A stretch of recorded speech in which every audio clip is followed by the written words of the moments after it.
take a minute or so, or even two, to focus yourself.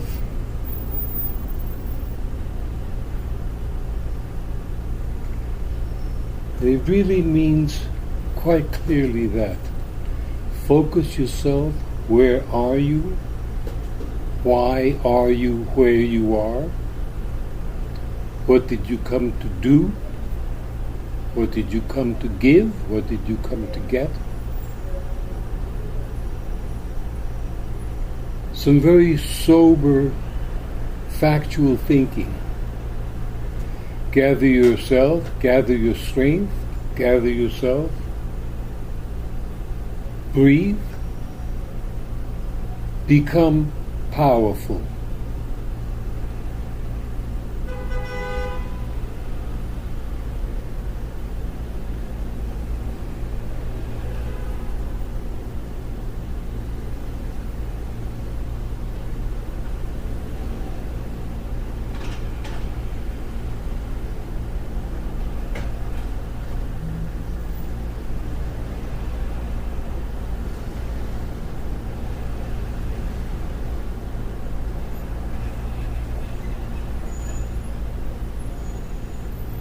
Quite simply become something like, will yourself to be powerful and strong,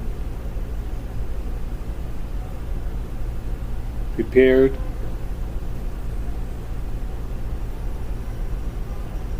and focus on who you are and what you're doing here. What are you going to do between 8 o'clock and approximately 10 o'clock? Real life issues. If at all possible, defer from meditating. It's not that kind of a meeting.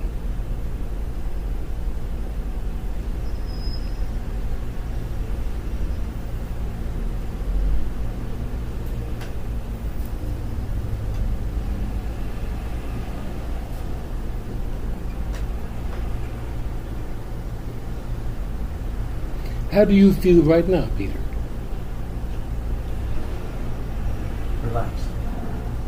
Relaxed. Yes. Is that the most poignant thing you can say about it? That covers what you're like at this moment more than anything else? No, I would say that's the predominant effect from concentrating on my breathing. Okay. And simplifying my thoughts. All right. I would appreciate very much if in a short while draw my attention back to this. I would like to discuss more of this with you. How about yourself, Derek? I feel more alive than I did before you said you do this. Why do you think you feel more alive?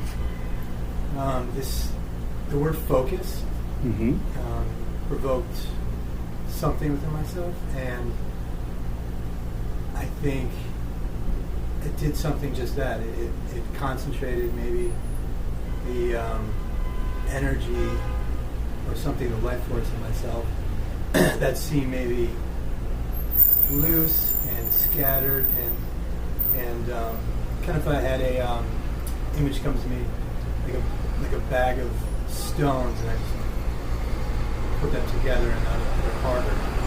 And they're stoned. Hang on to that. I want to come back to it. Let's see. How about yourself, Mark? I'd say the thought that came to my mind was very attentive. Attentive. That Good. both in sensations and attending in some way. And yourself, Peter? Feel very tense, sweating palms, a bit of a racing heart. Please, again, from the beginning. I didn't hear I feel that. tense, You Sweating feel palms, tense, racing heart, and racing heart. I'm attempting to focus myself right now. Mm-hmm. Interesting. Do you have any ideas about what you're going through or did go through or anything like that? I feel present. I feel sensation that I often feel here from my toes to my fingers. Mm-hmm. I feel aware of my body, Aware. listening.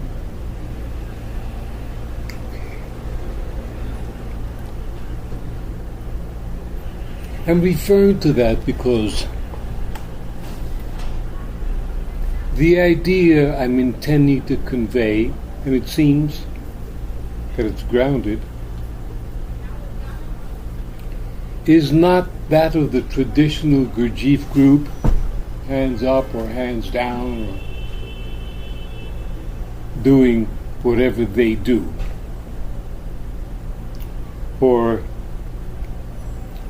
a meditative yoga type thing where everybody sort of looks dreamy and nice. Because I'm not going for that kind of work at all. In fact, I do not do that kind of work, nor do I hang out with anybody who does it, nor do I read anything about it, nor am I even interested, to tell you the truth.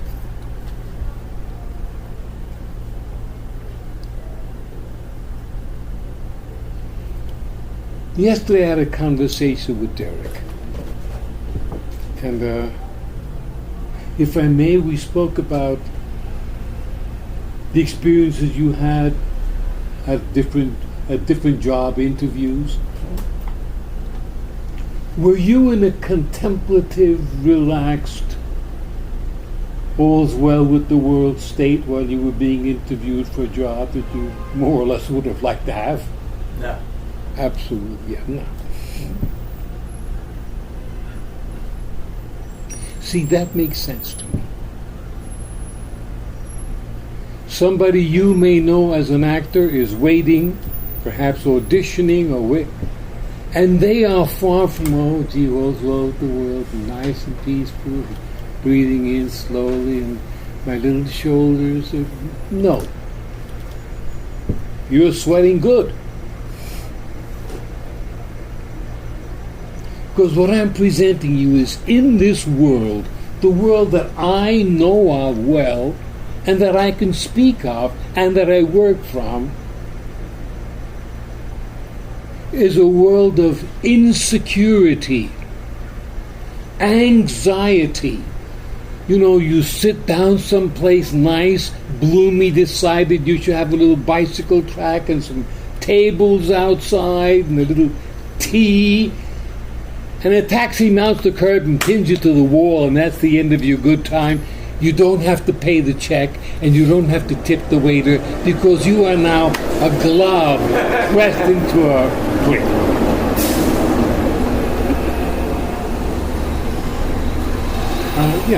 Well, you're sitting home talking with your dear wife or somebody, and your children watching TV. There's a knock on the door. Sandra, would you go get the door? Yes, Daddy. She goes over and gets the door. Suddenly there's three guys in the living room. They're brandishing guns, you know what they mean. And soon you're all tied up, and your wife is unconscious and you're unconscious, and you hope you get out of this alive. And there's a chance that you maybe. That's the real world. Started for me in the Bronx, and that was everyday life in the Bronx. One of the issues was, you live on Kelly Street? Yeah. How far is it from the subway? I don't know. Nobody ever made it yet. No, this is life as I see it. Somebody said focused? Yes.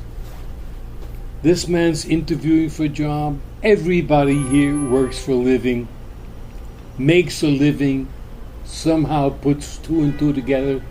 and does it. Your focus is on where am I? What am I doing? What do I want? I'm really paying this landlord what I feel is a pretty sharp cut of money. This is not someplace in Idaho. Am I getting my money's worth? Am I getting ripped? What's happening? What do you mean my stabilized rent is going to go up 9% in 2 years, and all the things that are stock and trade in New York? What's going on here? So, apropos of that, I'm suggesting, at least tonight, I'm prepared to talk about anything you wish to talk about. I'm prepared to answer any question I'm asked. But I'm not going to bring up subjects, do dissertations, talk about this or talk about that. You're in charge of what gets done and said next. Tell me what you want to know. Ask me some questions. I'll do my best to answer. Go. Do you believe that you can be present and in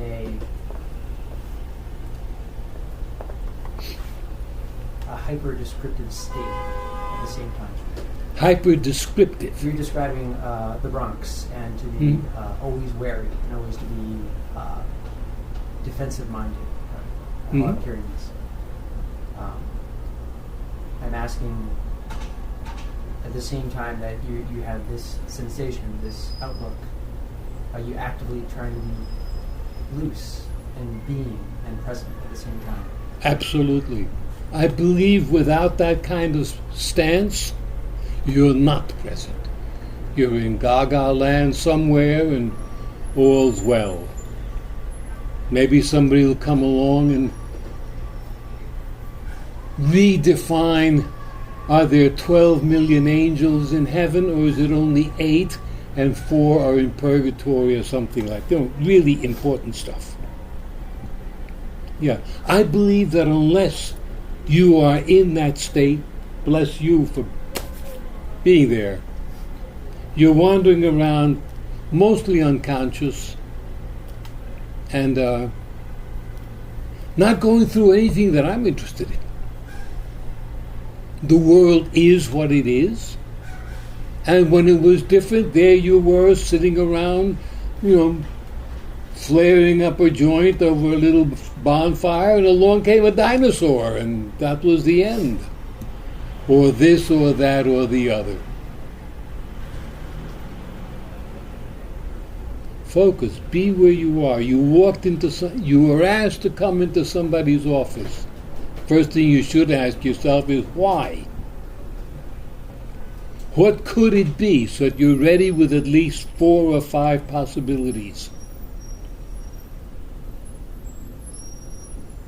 Always, what's happening and how is this going to affect me?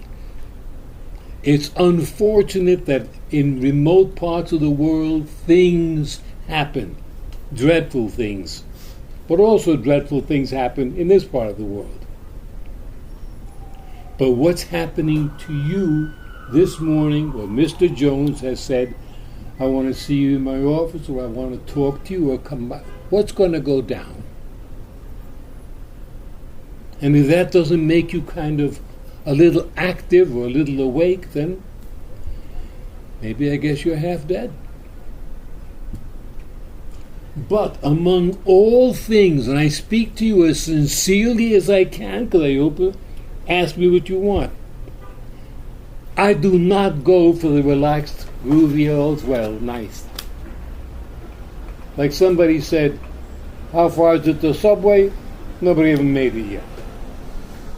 That's the world as I see it.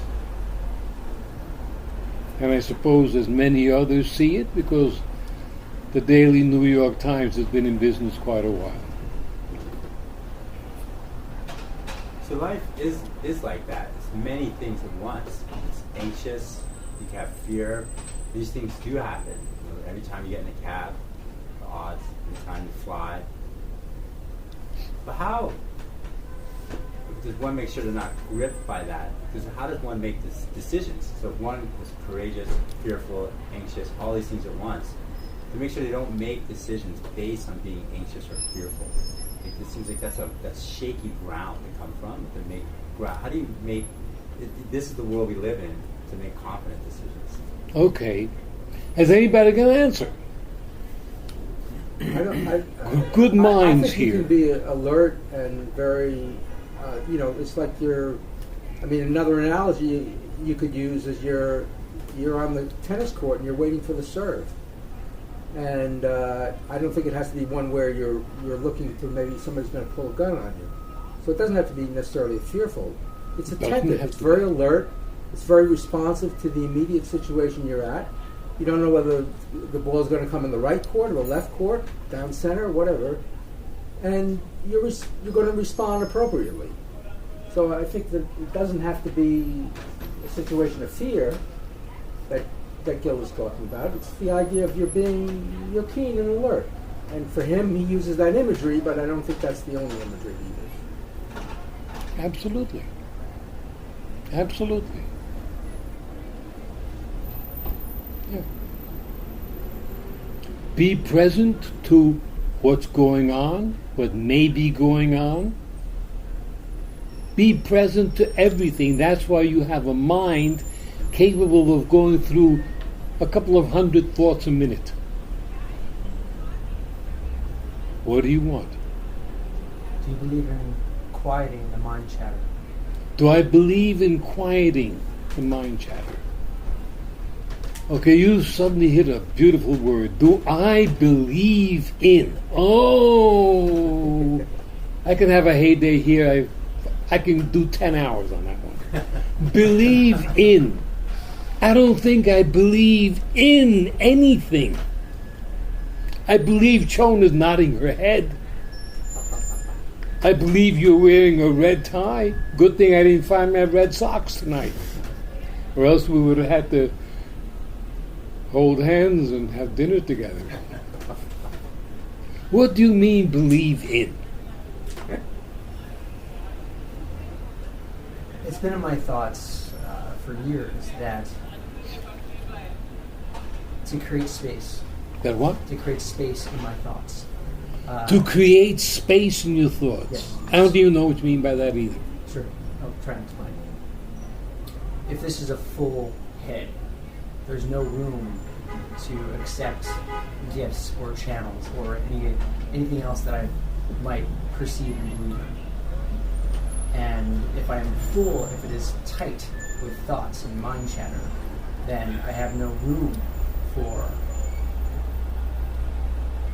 happenstance, for magic, for things that could be happening in this dimension or the next dimension. It doesn't matter. I actively try and create space. Not space. Less thoughts, not. Less thoughts. Not 100%. So less thoughts yes, is the same as space. Trying to create 90% rather than 100%. So it's not just all this all the time. It's a space for things to happen. And that's what I have come to think, believe. Who taught you to think that? Where did you get those ideas from? There's space in your mind, in your brain, which is about that big. It seems rectangular unless it's round. Sure. Curious on your thoughts. Excuse me. I will not use believe. Curious your thoughts on this.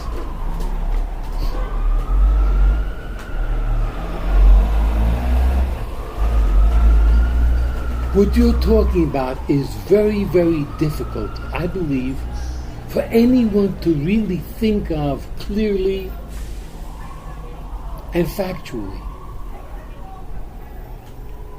It has so many images, it seems a collection of images. Still, I don't really know what you mean. Now there are intelligent people. Here's a room of thinking people. Does anybody here know what he means? Do you know what he means? I think. Not what you think, but do you know what he means? I can only present what I think he means. I can't possibly know what he means. You can't possibly know. Why not? He said so. You have said many times to us that you cannot possibly know exactly what is going on in someone else's mind. Okay, so without knowing what's going on in your mind, this man is going to attempt to make believe he does. Thank you. I think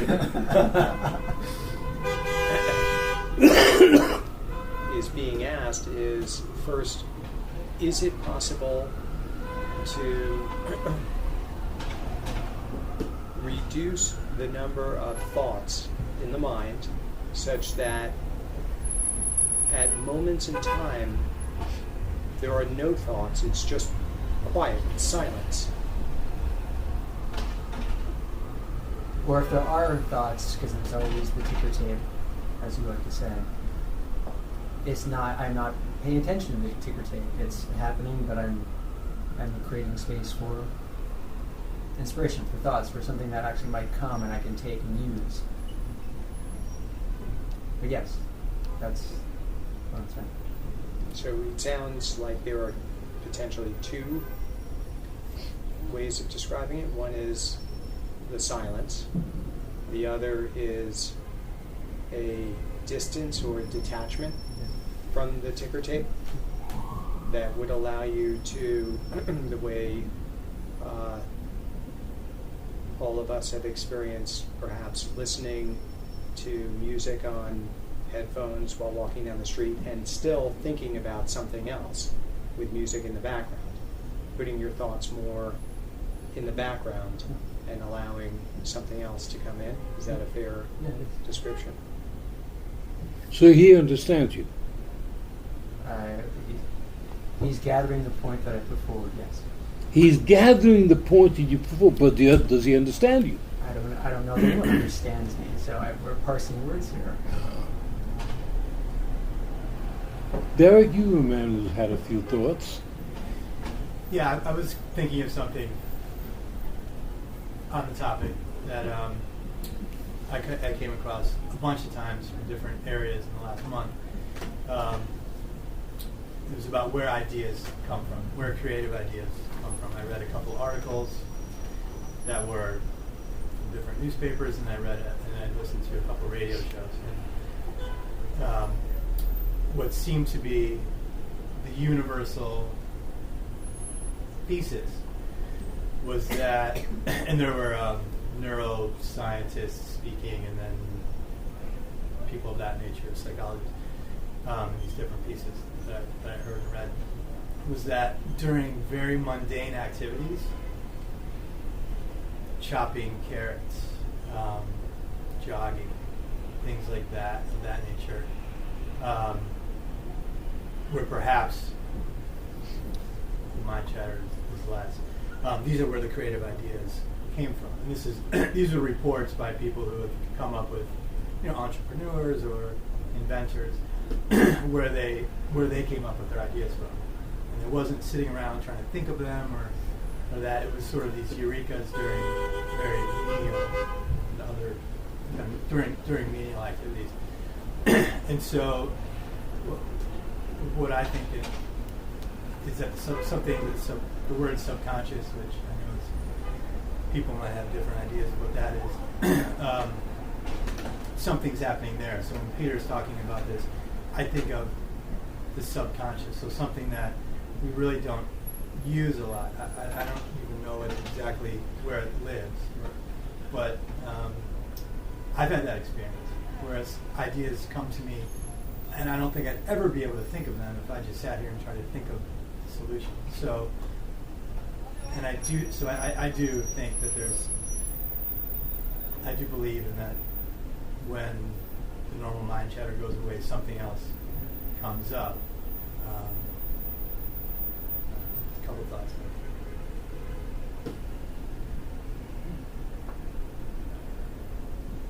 Does he understand you? Do you want to use this word? What word? Understand. Sure, it makes as little sense as believing in. Okay, great. Yes, he does. I have I believe that some of my inspiration does not come from me. It comes from somewhere else. And if I don't give the space for that, I do not receive it. Are you in power to give space or move things around so it looks like there's more space? Or the space that you're talking about is really... Anyway, can you do that? Yes. You do it a lot. Yes. Are you pleased with it? Yes. Have you ever tried to help anybody? Call up somebody and say, listen, I know something that can make your life a little bit better. I'll tell you how to do it. No, because I think of this particular space in creative terms. And it's a means to an end as far as a creative outlet. And I'm not sure that would help people's lives necessarily. If it would, I'd be happy to. But first you want to be sure that it would. I'm not sure of anything. But you say you want to be sure before you call them. I want to be sure that this would be helpful for them, sure. Yeah. I don't want to offer up a service or something that might be harmful in any way to anybody. I do.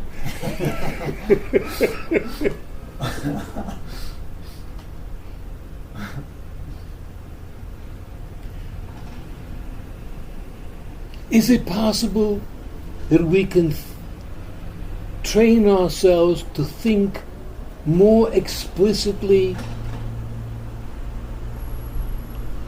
more clearly, with a lot less verbiage? Would you present your idea again, if you can, using it as an idea? Look.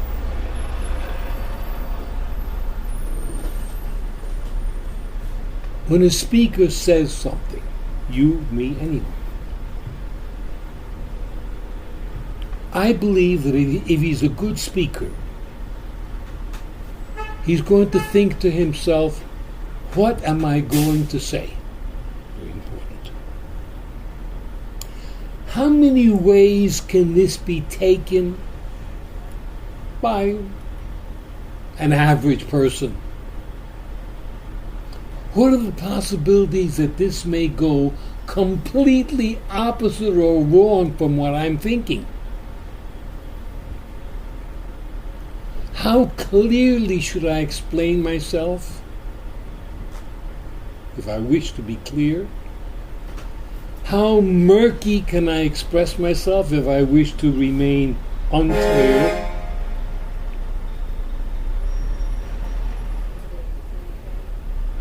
And I wonder how many people here think that that's an important way to communicate, and it's important to have that in mind when you do communicate. Yes. One yes. What do you think, sir? If I have the presence of mind to think before I speak, yes. If you have the presence of mind. Yes. All right. If you would, you could. If you could, you would. When I can, I do. Okay. What do you think, Stefan?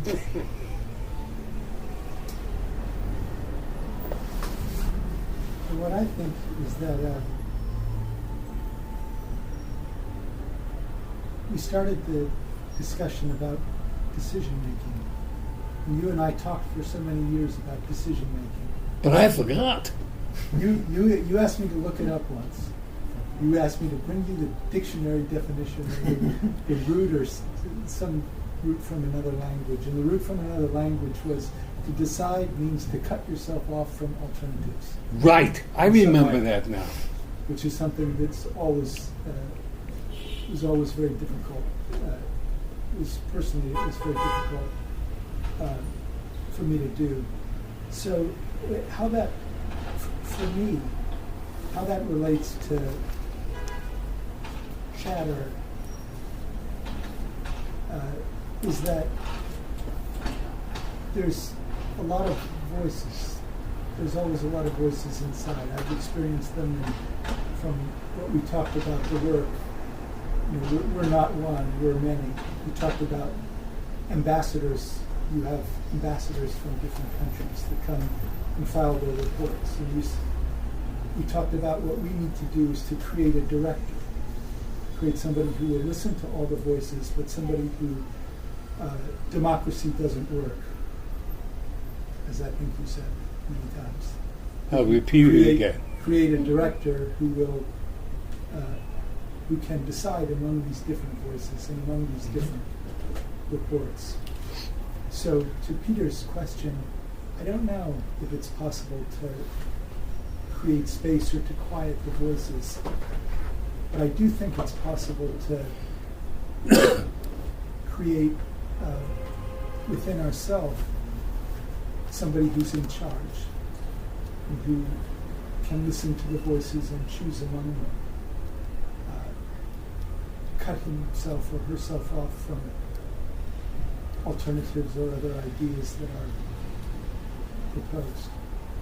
And for me, that's a lot of what the work is about, is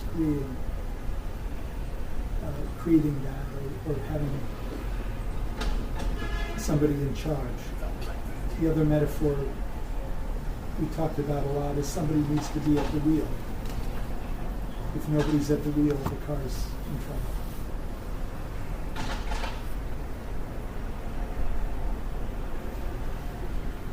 What does that mean to you, Mark?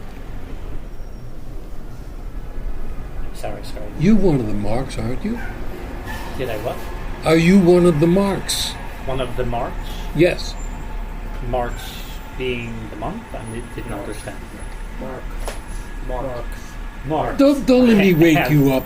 When the juice is ready, we'll call you. I am one of the Marks, yes. What do you think of what Stefan said? I loved it as I was in the middle of writing it down. You loved it. What was it? Because as you repeat it, it might solidify more. Well, for me, what was helpful was the concept of the director, or the idea of creating the director, less in trying to make some voices be quiet, but having a self that makes the decision who to listen to or who to act upon.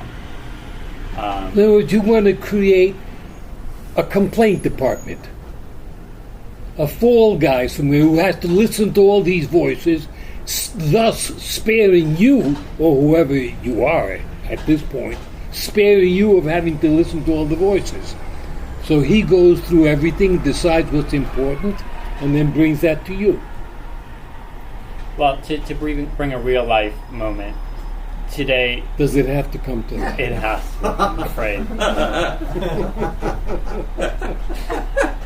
Today, my boss walked in and kind of dropped a bomb in my office, basically, a verbal bomb of, we're going to be hiring this person, they're going to come in next week. And this is the person I've already said, I don't want you to hire anyone to do this job. And at first okay, fine, I wrote things down, and then I got up and went into his office and started asking more questions. And unfortunately put him in a negative place, and he responded poorly. I sat in my office for the next 15 minutes and kept having impulses or other voices. They were like, okay, let's do this.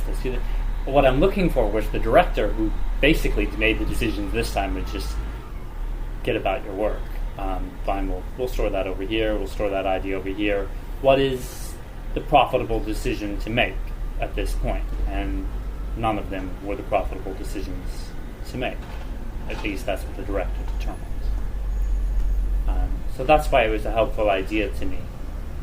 Part of me was deeply trying to just quiet everything, because there was that anxiety that you spoke of in the beginning. But I couldn't really completely do that. I was in a state myself, and the only way to do it was to consciously not listen to the voices, say thank you, and continue with what I was doing. Mm-hmm. Thank you. Stephen, was there something you recall from me that a director should be created or found that will listen to all these voices? understood it was that the director needs to be creative. Mhm. That's what the work is about. Yeah, I To agree with create you that wholeheartedly. director, who, not with the primary purpose to listen to all of the voices, Mhm. but somebody who would choose things according to a consistent criteria. Yes. And the consistent criteria that we talked about a lot is the criteria of what is good, where can I do my best work, what is the conditions under which I can work. So that would be the orientation as director. So, director, I think we agree, is that part of yourself that can come to a profitable decision for the entire entity, and that's the one who he gets things done, which should be done. What about the voices that somebody mentioned? Because I think he started an idea that there are these voices that should be quieted, or can they be quieted? With that, do you accept for that? Can these voices be quieted? Yes. You believe they can. Yes. Do you try to do so? Let's say there's 13 personalities. Do you try to do so? But I try and create. No, do you try to get rid of so much verbalisms going on in your mind? Yes. Does it work? Yes. Okay. Do you know a good way to do so? As a direct action. Yes. If I concentrate on being, it automatically quiets the voices. If you concentrate on being, Yes. I get lost again. So excuse me. What does it mean to concentrate on being? Concentrate on my energy, on my life force, where I am, being aware of my surroundings, my place, my body, my breath, Okay. the energy that's flowing, literally pulsing inside of me. So as you come to alertness, where am I, what am I doing, that sort of thing, Yes. that quiets the imaginary voices or talk you hear. Yes. Okay. Does this work for anyone else? It does not work for me. I hear things like people can use meditation to quiet the mind. I've heard that for a long time.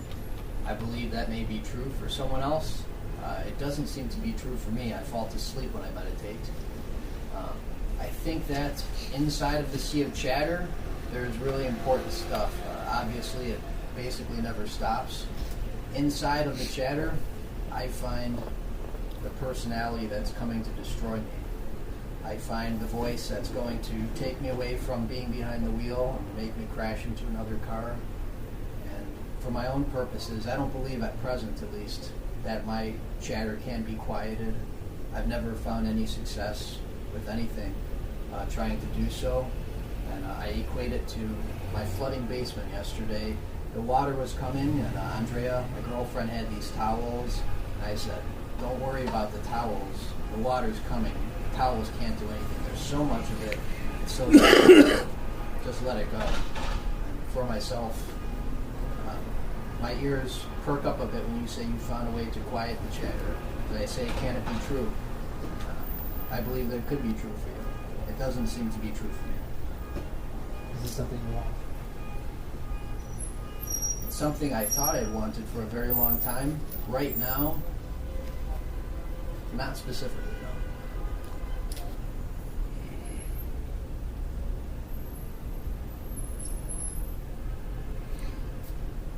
Any further questions? More questions? Somebody? I found that I have eliminated a great percentage of mind chatter that I used to have. You don't talk to yourself too much anymore.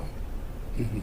And one thing that I did was when something would start, there would be like the tape would start to go, and I would the director was there, and the director was saying, "We're not doing that.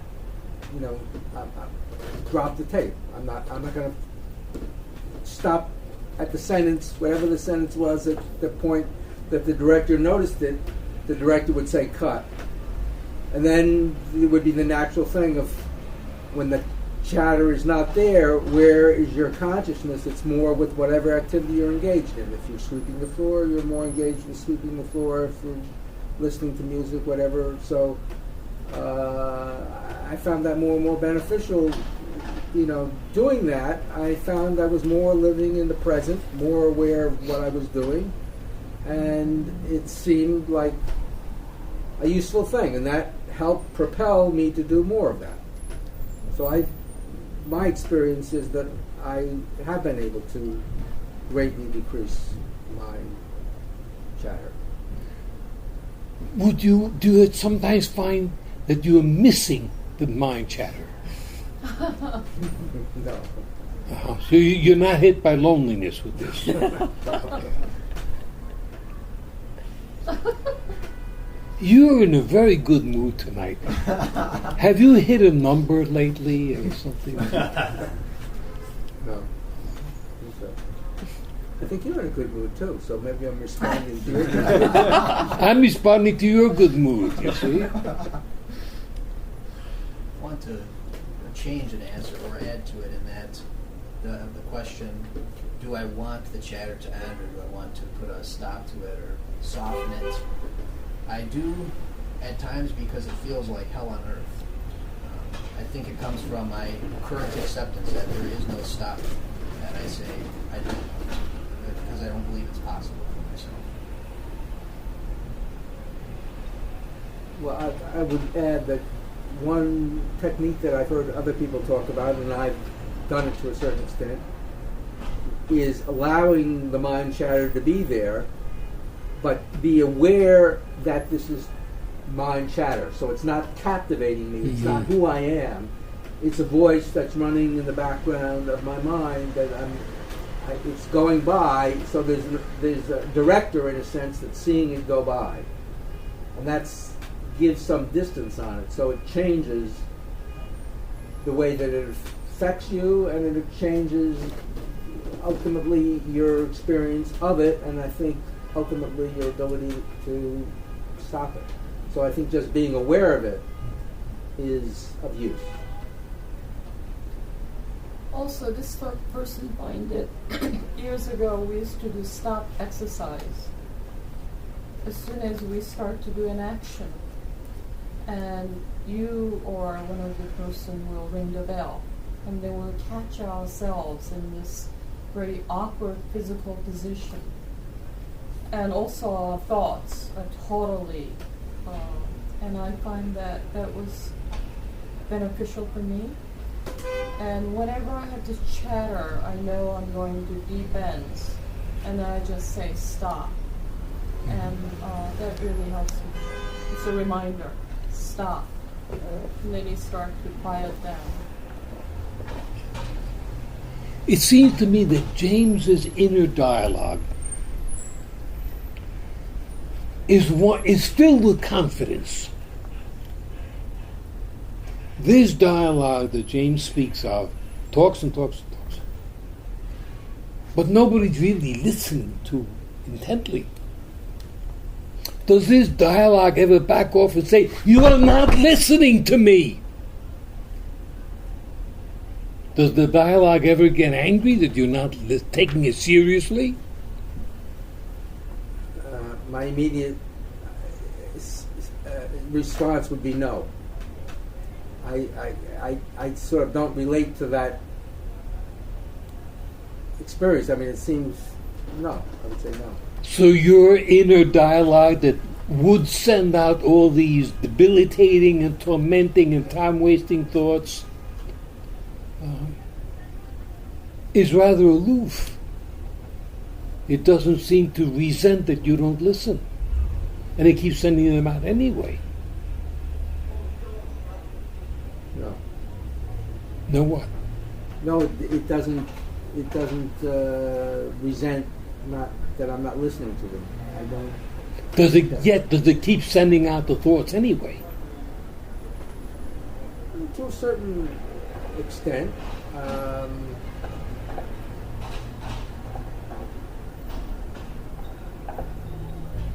I mean, I think over time they keep decreasing in their intensity, volume, frequency, whatever. Could it be that they're giving up on you and devoting their energies to someone else that you don't know of? Could be, yeah. Like a neighbor or a close friend or something. Possibly. Yeah. I'd like to say that I believe that first of all, I believe that the universe is prismatic or crystalline in structure, and so when Stefan was saying that when you make a decision, that means you cut off the alternatives, and that idea has been expressed in quantum mechanics for a long time. The collapse of the wave function. Once a course of action is going, then all the other possibilities, which were mathematically all existing at the same time, once something happens or something is chosen, then all the other possibilities cease to exist because one path has been chosen. But that doesn't mean the other possibilities aren't there, existing in their plane. So you were bouncing around on this plane of this crystalline structure, and then you decided to go up on this plane. Well, that didn't erase the other planes; they're still there. The same with all the voices. We're basically an antenna, and we can pick up anything that we want to pick up, just like a radio station. Okay, we want to tune into rage and murder and have thoughts like that. Yes, you could do that. You want to tune into joy and love and happiness. Yes, you can have thoughts like that. You can change the dial to be anything that you want. It's all according to whatever your preference is. So when Jim talks about the voices disappearing, it's because he got bored with listening to them, and it wasn't his preference anymore to listen to them, and so his director said, well, we're not going to play that game anymore. We're tired of that. And he went off on this next plane where those voices don't have to bother him anymore. And I think that that's possible for anybody to do. I think it's easier the older you get. You just get bored with the voices sapping your energy. And I think probably the older people in the room maybe understand what I'm saying more. It's just that you get bored. And it's like playing music. It's like you're going to keep playing your same old licks that you played when you were 12. Oh, this is so cool. Oh, yeah, I'm going to play this 100 times. And after a while, yeah, it's cool. Okay, let me learn something new. You just get bored with the voices after a while, and then you don't care. Maybe you find your voices exciting, and you're not bored. I don't find them exciting. Do you find them interesting?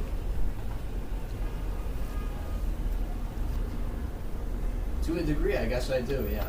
If I'm walking down the street and I'm in the land of eBay and I'm selling Super Nintendo games on eBay, there's an entire world of madness happening, all about business and how much this thing costs and so on. It's still chatter, but it is a thing that I'm interested in. That's what the chatter at present is, not right now, but during this walk, that's what was happening.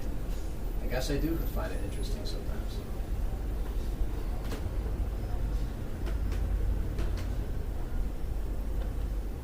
What do you want to give it up for? It's interesting. When it's not interesting, that's when I want to give it up. When it feels like a tormenting presence. When it does. When it's bringing about negativity and it's poisoning me to hate somebody or something or express negativity. Then you need, it seems, a more intelligent censor. Is there any chance that he can get that guy that's in there doing the right thing, what would you call him? Director. The what? Director. The director. Yes. It seems that it's a condition to be human, to one to believe their thoughts are true. and that whatever one thinks is true. And what this work does is it gives the gift of having insight, as James and other people have suggested. The thoughts are just thoughts and they're not necessarily true. So chatter is similar to being trapped in the past, to something that troubles someone in the past. Like, I made this mistake and I go over and over. I was born in this relationship, this thing with a parent, in this class, I could have done this, and you constantly go over it and over it. I realized that of the energy one has in a day, how much time they spend thinking about this one thing, and it goes over and over and over. And so when it keeps going and going, it could be thought of as just like a habit. And it's a habit to think about that thing. And so if one thinks about it for 1, 2, 3 times, it just gets on repeat. And so what this man has been able to do is, one, think, just because I think that it's not true, and if I'm walking down the street and I'm consumed with it to the point where I'm seeing things that I go back to sensing and observing. I sense, and it tends to calm down and observe. Think, okay, Mark is thinking this over and over and over. And then Mark is thinking this. And so to see the thought, as James has suggested, is just a thought. And that helped this man a lot to get over living in the past, and also just chatting, just having chat. And also coming up with a mantra has been extremely helpful as well. So a mantra, like I am my own thoughts. And so one can come up with a positive mantra to replace the chatter or to replace the repetitive thinking over and over. And so as Chon has suggested, hit the stop button. Stop. And I start thinking I'm going to kill this person. Hit the stop button. Or I'm going I'm going to strangle it. Just hit the stop button and just think of the mantra. So if you develop a mantra and say that over and over. Those are some of the things. This room and the work of these people has helped give me tools that can look like a tool belt. Because a lot of times this person thinks he is crazy. He has crazy thoughts a lot. Yet if I don't believe those crazy thoughts and bring in the work thoughts, it makes the craziness go away and this person will be much more functional.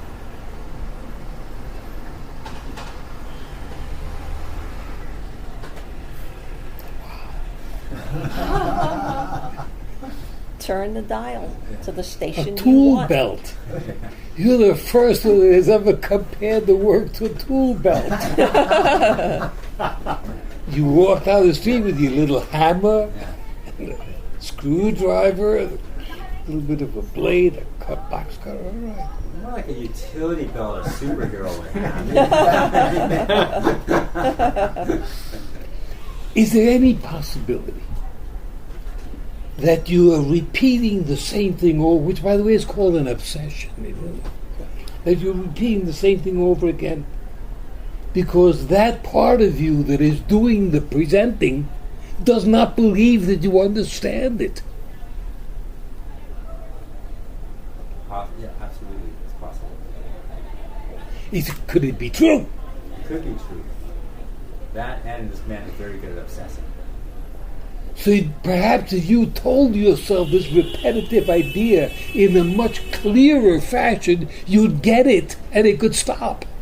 True. Like the image this man gets now is thinking of an interrogation room. So if Marcus sees himself as talking to himself, like an interrogator constantly asks the same question. What were you doing on the night of the 15th? What were you doing that night? And like ask it a little bit differently. What were you doing leading up to the night of the 15th? So maybe if this man keeps obsessing, you could start asking the question a little bit differently, and then the interrogation could go a little bit further. Maybe you need a clearer question A clearer question.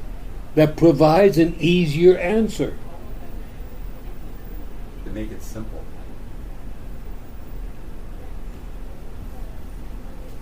I'm reminded of some workshops that you led here in this room some years ago, the secret workshops.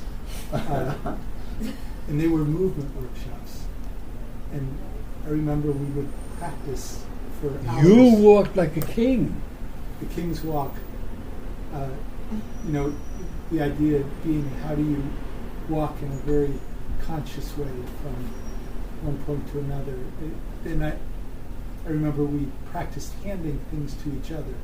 If you have a cup, Chum, I think was there too.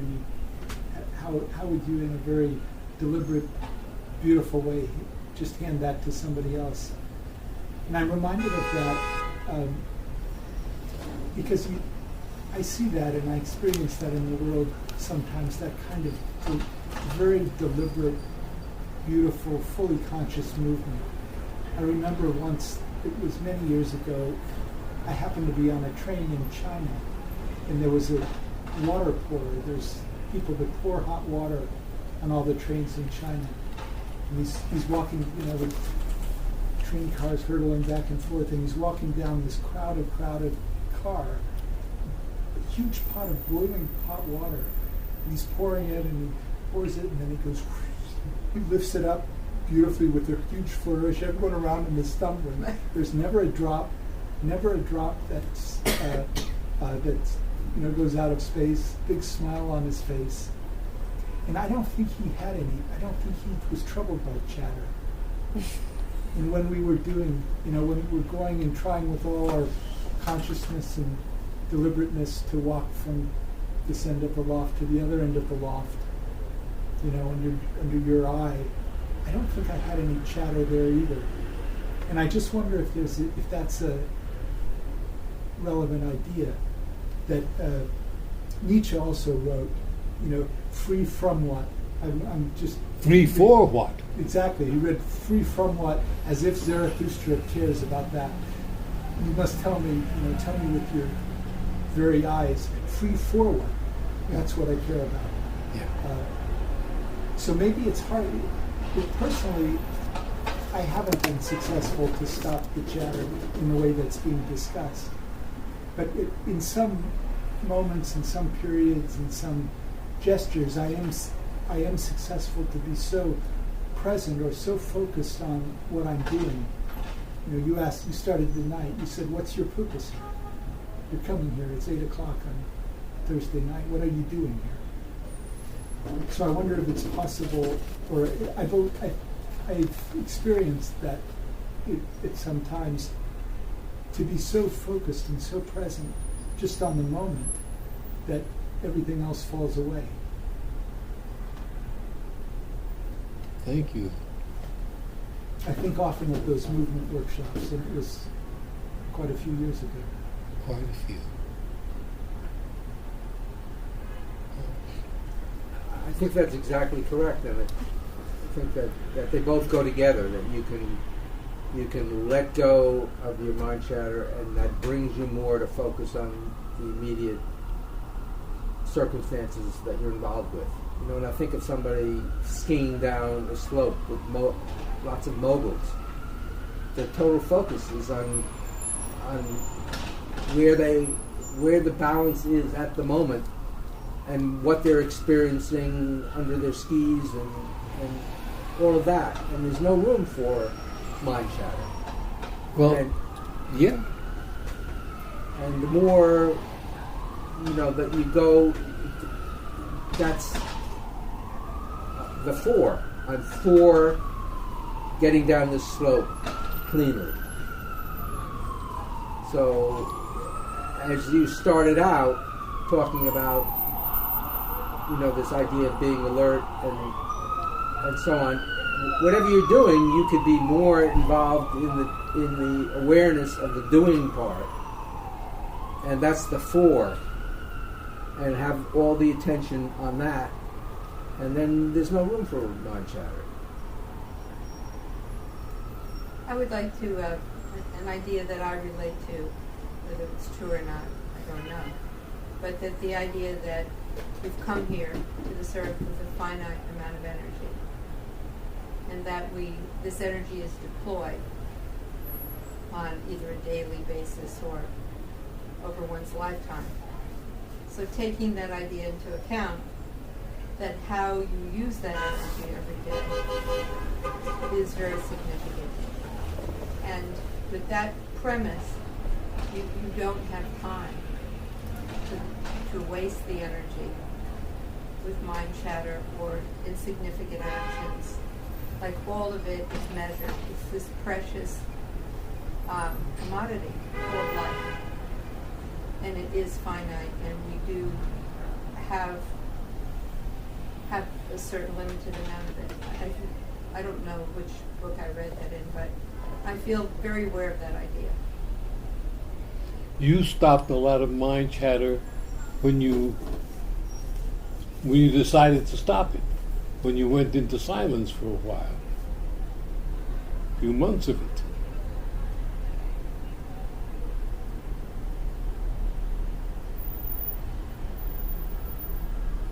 Do you remember that?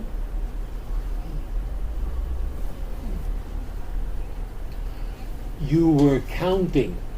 Oh, yes. I counted for a couple of years. Did you go up to 10 all the time? 100. 100. Back. That's yours.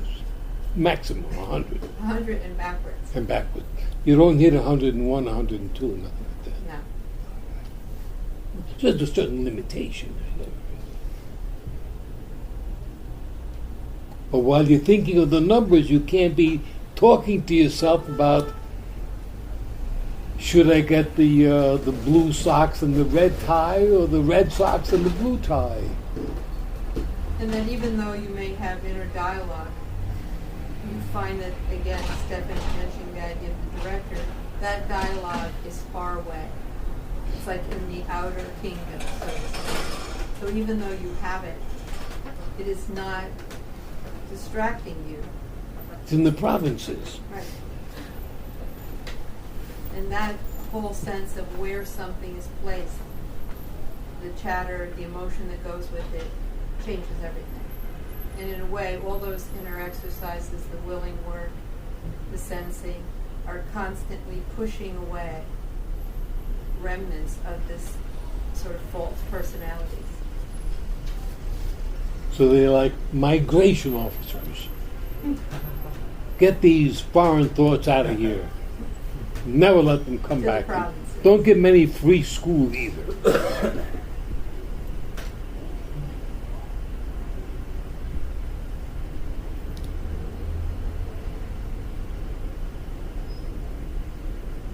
We were very fortunate to do all those workshops. Well, the workshops for presenting an idea. Do you have a nice shine on those shoes? Do you get them shine someplace? No, You do them yourself? no. That's a permanent shine there, apparently. Oh, there. Wow. Holy shit. He What do you doesn't call go to the- those scruffy places. What do you call those shoes that have permanent shine? They're plastic. Patent leather. Patent leather, It's right. not permanent.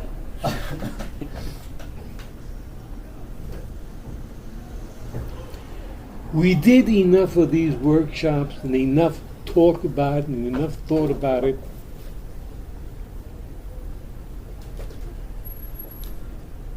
It's something we never stop doing, or something that we stop doing it when we don't have a need for it anymore. Reaching, reaching, reaching, reaching, reaching, touching, grasping, rising, rising, rising, rising, rising, returning to lap, placing other hand on it, screwing off the top. Like that way we studied like mad in here we did that. Everything like that. Getting up out of chair. What are you going to do? Fall out? No. Hold yourself with hand. Raise slowly. Walk. Boom. Step forward. Step. We can work like that throughout the entire lifetime. Always doing something, doing something. Boom. Sitting in this office. Okay, what are my concerns? What could I possibly be here for? Suppose they say they're going to fire me. I got a few ideas on that. Suppose they say they're going to give me a raise. I have a few ideas on that. Suppose I'm asked for an opinion. What kind of opinion do I want to give? My opinion should be, first of all, it should have a very nice statement for the man whose office I'm in. The idea, all this is going on. That's what you're doing there. You're preparing for news. If we can think I know that I think in terms like that. If we can think in terms, okay, You're taking your puppy dog, come here, puppy. Oh, we're going to the vet. What's going to happen today at the vet? What can happen at the vet? Oh, your doggy is fine. He's in good health. Give me $300. Your doggy is not feeling so good. Give me $500. What's going to happen? And those rooms, things are said that have the capacity to change your whole life around in a statement. Either, I'm sorry, sir, but you understand that what we were checking you for, you really have it. You don't take anything out in installment payments. What are you here to get? What's going to happen? Are you prepared for the news? That's always what you... Always the possibility that somebody may be doing that. That's how you go through life. Walking down the street. I hear people walk as if my car misses them by 3 or 4 inches. They don't even know if they're walking the street. That makes it big. I would like very much to live to be an older person. Careful. Walk down the street. Look to the right. Look to the left. Look upstairs. What's going on in this world I'm walking in? Because I want to get to the other side in one piece. Where am I going to go? I'm going to go to this person or that place. What am I doing? What am I going to do next? That involves a fair amount of dialogue. What am I doing? Where am I going? What am I thinking? You have the liberty and the knowledge to do any of these things.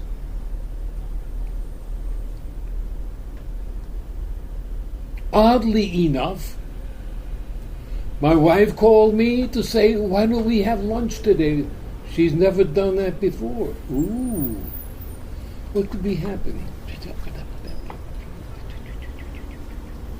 Are you going to look frazzled or are you going to look cool? You're going to sound cool. You're going to be cool. Oh, hi there. Isn't it a pleasure? Sit down. I'd like to talk to you. Of course, of course. But first, let me tell you how beautiful you look today.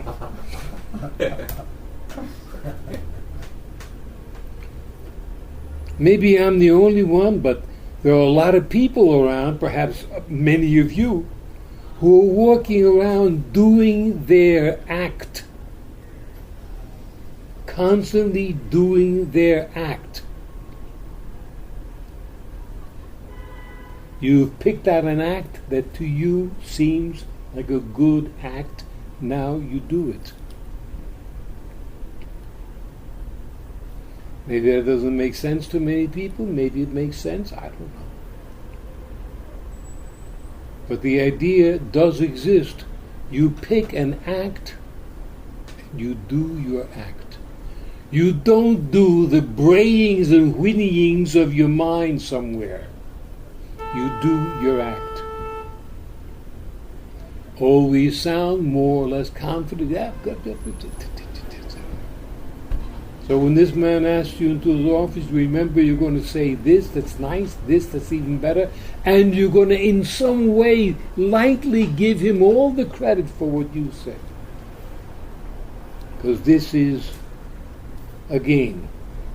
You want to stop playing the game, you go to the mountains in Pennsylvania somewhere, you watch the bears, you don't have to do your act anymore. As long as you're alone, you don't have to do your act.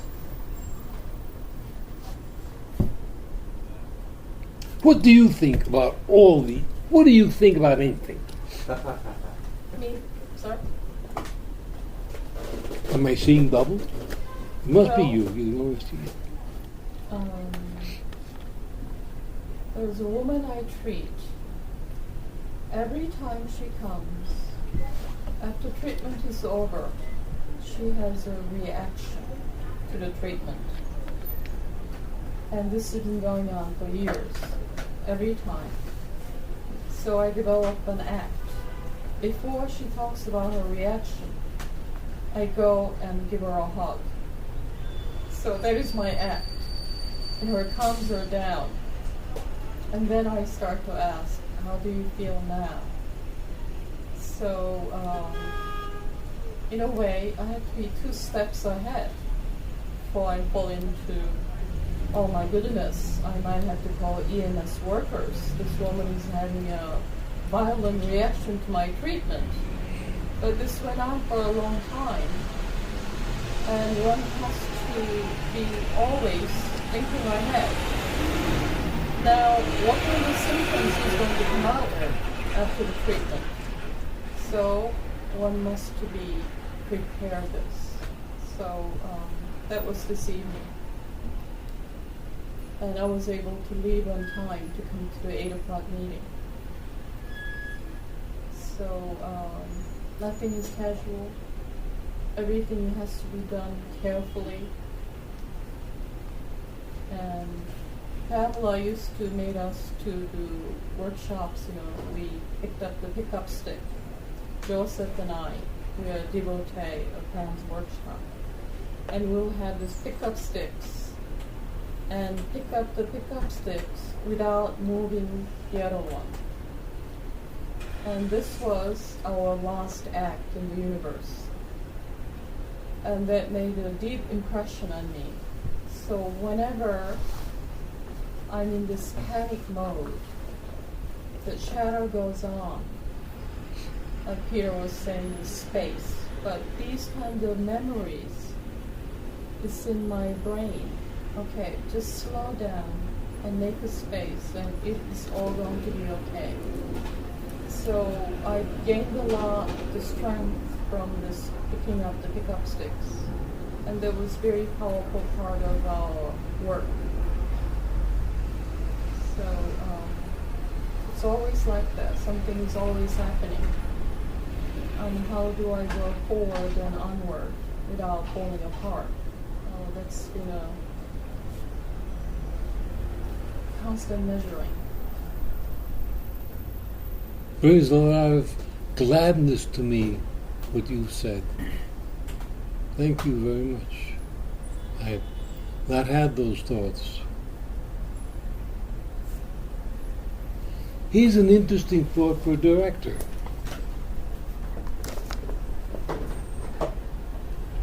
A new kind of inner talking to oneself, call it chatter, whatever. You're in the director's chair, an actor, anyone is doing their scene.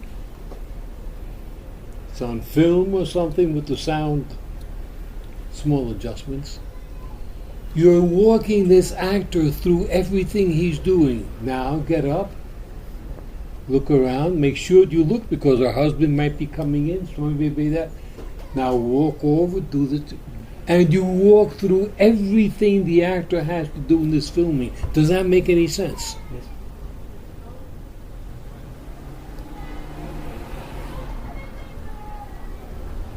Do you approve of the idea? I do. I was having a similar thought earlier, which was part of the business is you storyboard your idea. You put it on paper exactly what it's going to be. So some directors work with direct storyboard. The entire thing is planned before they do it. So the idea is to, for me, as a professional and also in work, it's the same. To be as prepared as possible and then let the life happen. Mm-hmm. And to be open to the possibilities, but to be meticulously prepared for the moment.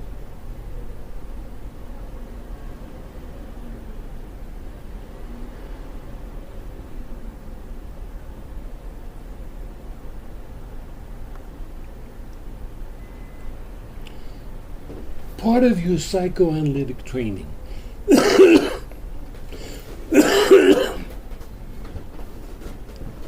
is, first of all, what to do during that what can be and often is endless 60 minutes.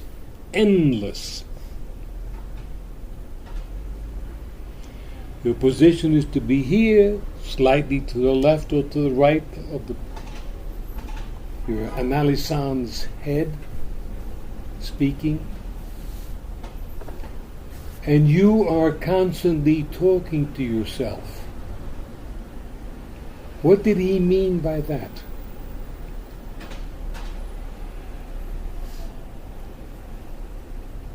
How many times has he said this? Is this going into what I believe is that story again? I guess it's been about 15, 20 times in the last 8 years. I'm interested.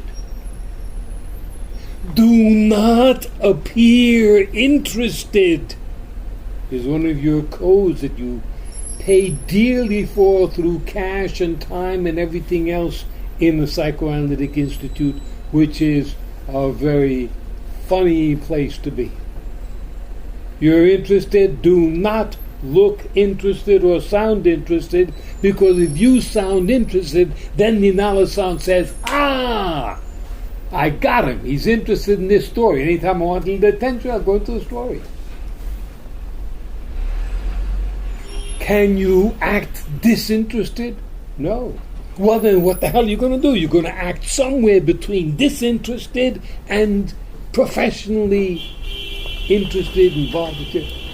You are constantly playing out an hour's worth of act. And I thought I would, at that moment, I thought I would kill my husband. Do you mean that you would shoot him, or in your fantasy, have you hit him over the head with a rolling pin, or have you stabbed him? Don't seem hotter than that. It's an act. What happens to a person when they go through life, they come to an opinion at that certain point, all the damn life is an act. There's an act for your wife, an act for your friends, an act for your boss, an act for the neighbor, an act for the police, an act for everything. If you don't believe that that's so, I'll put in my vote, yes, I believe it so. I don't believe in it. And I'm going to nail you again and again and again until I find out what the hell you mean by believing in. Do you believe in elephants?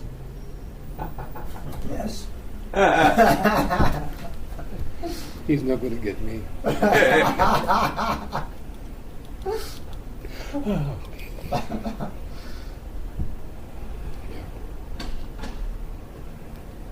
I believe lots of things. There are elephants, there are ostriches. The stock market goes up and down. The U.S. has a president. All these things, I believe they're so. Believe in them. One, I'm not really clear of what believing in something is, but I can almost vow that I don't believe in anything.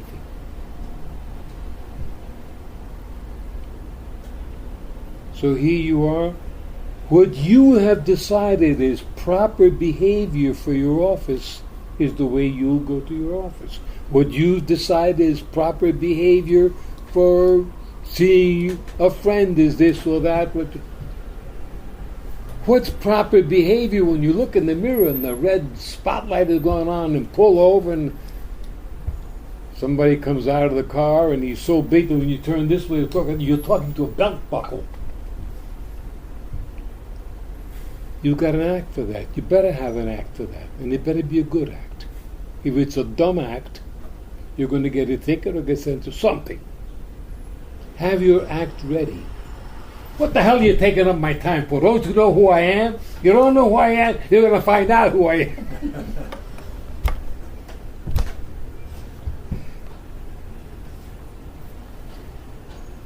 The group of acts that you put together and how you weave them together and what you do with them compromises your life.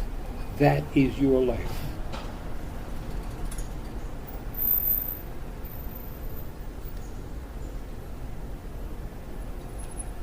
Does that make sense to you? Do you go along with that idea? Yes. Are you a guy who has a series of acts? I think so, yes. You think so? Yes. You don't know for sure. I know for sure. Yes. Why did you say you think so? Because you didn't want to sign up to it, agree to it? You believe in Friedman's didactics? Oh, yeah.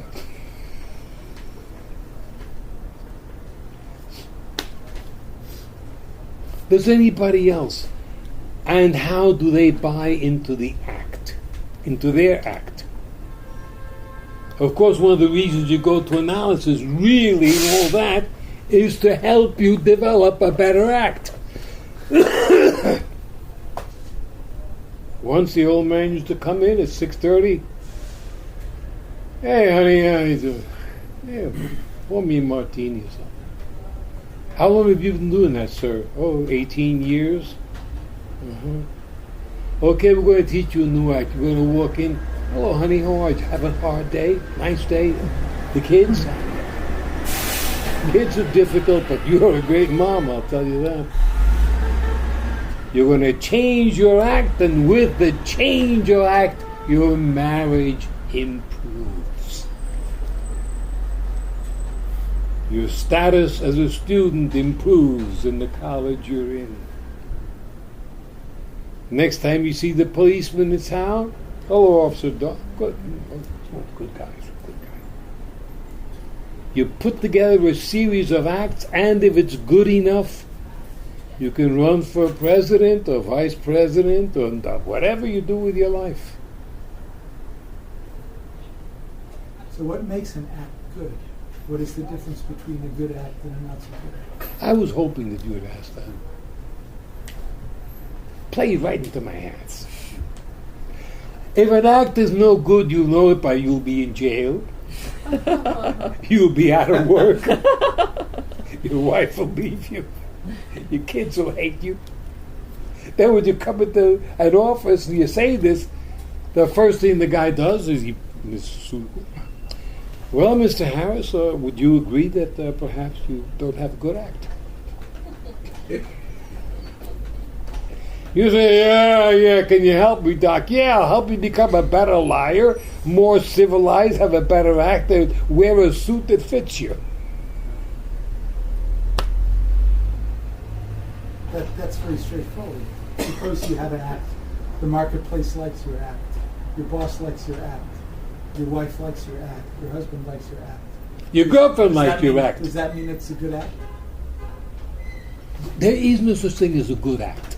What do you want? If you don't like this act, in another 6 years, we'll give you a new act completely, head to toe, complete overhaul. You're the one who decides, do you like your act? Or you may say, I don't want to have an act. No, I want to be my real self. Really? Oh, God. Your real self. Okay. Well, let's start working on your real self. I want to say what's on my mind. I want to do what's on my mind. I want to be free. I want to express myself. There were 3 guys about 16, 17, 18. They had a couple of girls with them, and everybody was talking about expressing themselves. I told them to get the hell off my deck, go out of my porch and out of my sight. They didn't tell me I was expressing myself. They cursed at me. You decide, is this act worth keeping? Is this act worth changing? And every place you go, in all the executive training courses, they tell you to change your act. Here's another act. Do you believe this? I believe that acting a certain way changes things. If you want to change how you're acting, if you want to change your thinking. Which part of your act would you like to change? Sometimes this man thinks he knows what the right thing to do is without having any experience of that happening at all. And so sometimes he acts as if he knows what the right thing to do is, and he has no idea. And so to quicker think, I don't know what to do, and be okay with whatever happens would be. So there's a false sense of knowing. This is an act Mark has a lot. Can you think in terms of you don't know what you're going to do? How can you act so that you don't step all over yourself because you don't know what to do? Can you put together a nice response that's non-committal too much, and makes everyone around you feel that they're wiser, better, smarter, and they're lucky enough to have you around? That would be smart to do. It would be less defensive.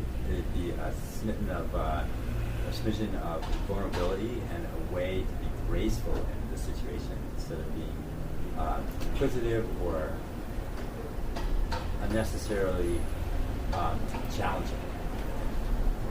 Would be a good way to have it. So be more collaborative.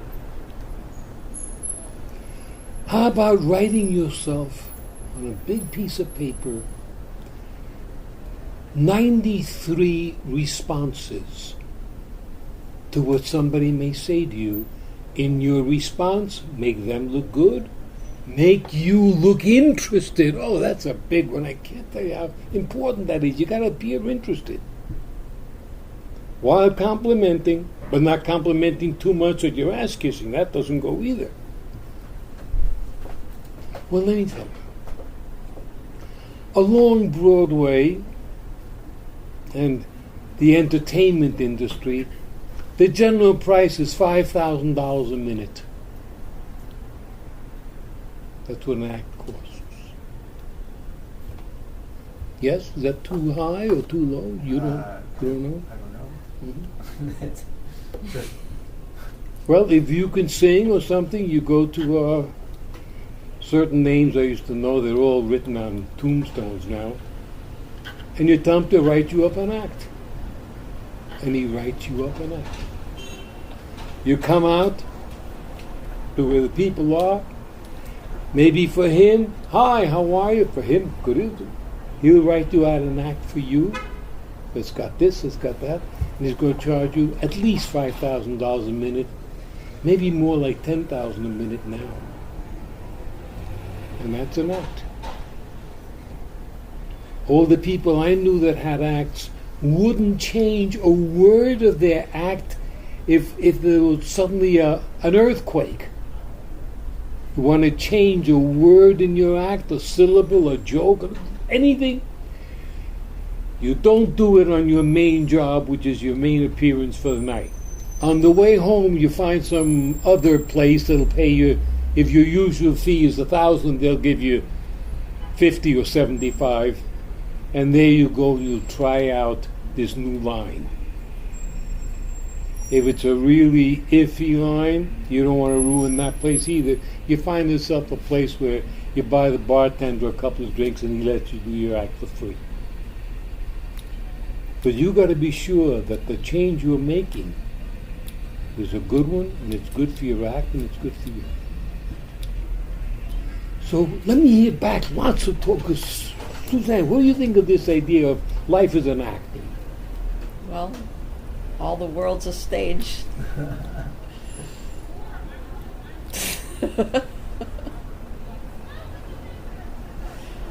Not a new idea.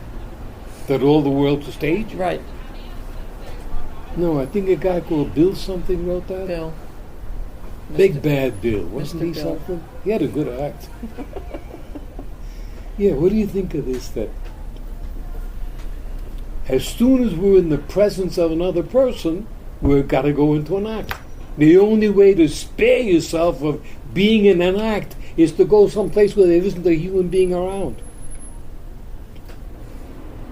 Well, I mean, I relate everything to music because for me, music was my microcosmic way of dealing with life. So in music, you know, when your stock and trade is being able to improvise at the drop of a hat, but you can't improvise and make everything completely unique all the time because that's not possible. So you have elements, tools, if you will, that you're always going to draw on, and then you make up your act, so your act actually changes each time, but it's made up of the same components. But you shift the components around in different ways, which is in itself is part of the act. But it's like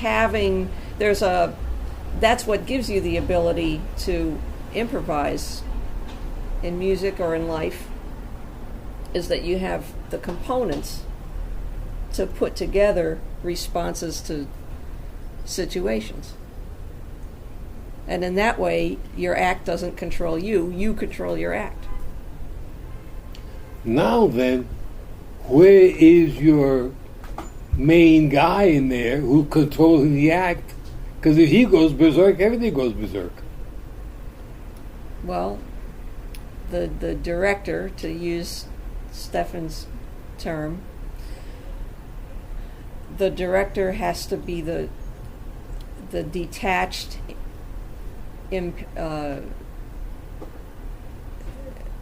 observer that says what needs to happen right now.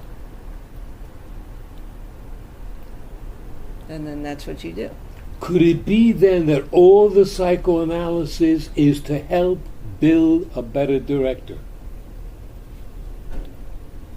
Sure, of course.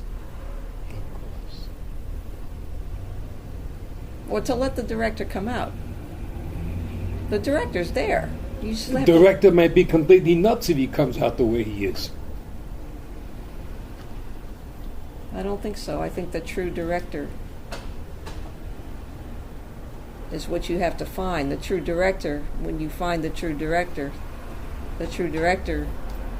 isn't crazy. The true director knows what to do. Does everyone have a director? I think deep down everybody does.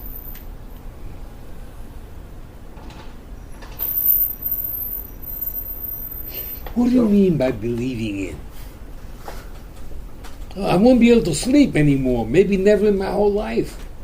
If I shoot myself tomorrow morning, you know that you have something to do with it. Sure. What do you mean by believing in?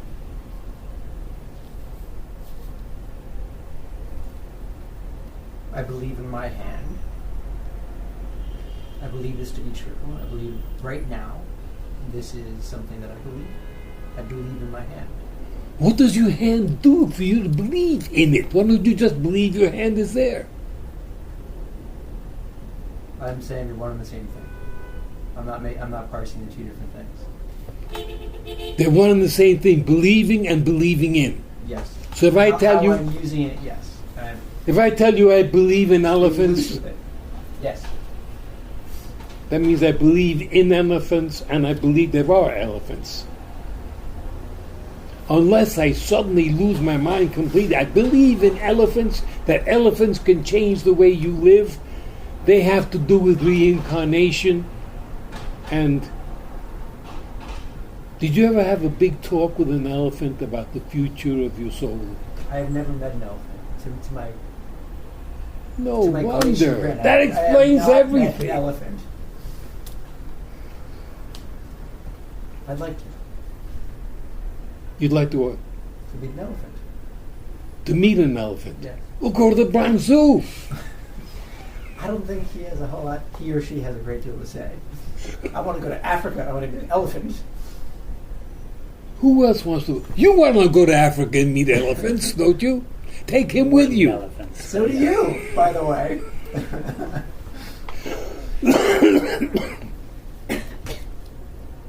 Yeah. I think it's interesting the word when you say believe in, the way the expression is used, because I think you can take it actually quite literally. If you believe in something, it means you went inside of the thing that you believe in. It's you're inside of it.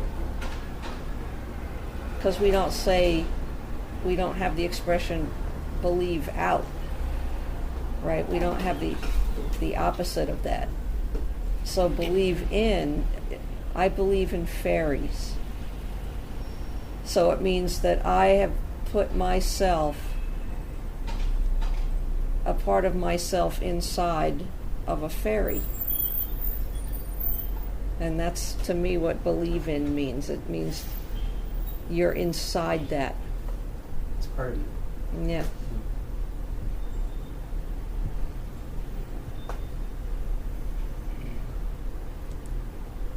I think that the word the use of the expression "believe in some way" suggests that there's a good possibility that it's not so, that it's not part of reality. Otherwise, why would you say you believe in it? If there's a brick wall, it's a brick wall. I don't have to say I believe that it's a brick wall, or I believe in a brick wall, or I believe that if I threw myself against it, I would hurt myself. It just is. It is. It is. So things are. It implies faith, no? No, but faith. To believe in implies faith. I don't need faith to. It's experience. There's just their experience is also. Yeah. But I agree that it implies that the expression implies that there are others who don't believe in the thing that you believe in. But how can you believe in something? What does it mean to believe in something? To me, it seems that what you're believing or discussing has some sort of power that's something that you believe in it. Why don't you just believe it's there? Do you believe in a lamp? Do you believe in a book of matches? I also say we believe as God. Believe in God. People usually say, I believe in God. Okay. And I hate you because you don't believe in God. So, Believe in, yeah. Yeah, believe in. Yeah. Something to do with supernatural and God. Okay, that's. I think I share that same idea somewhere.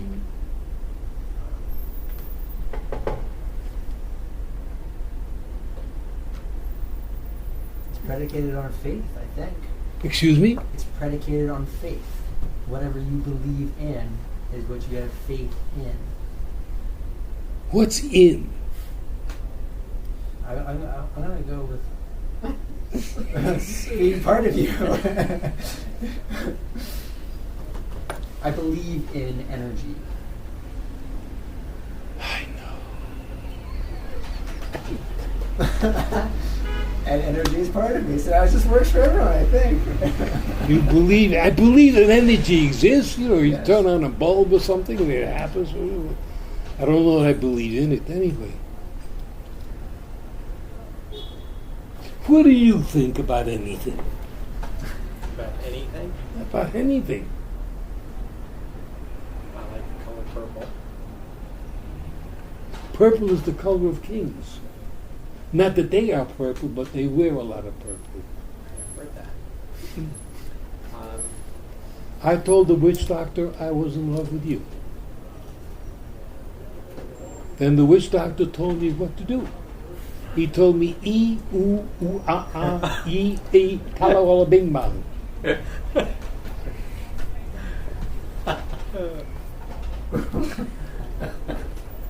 He's becoming a nice kid again. It's all an act.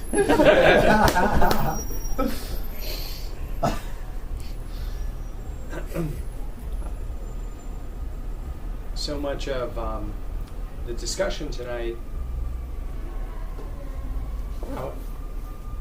one of the most impactful things that was said was not what Stefan said about the director, but it was the root definition of decision maker.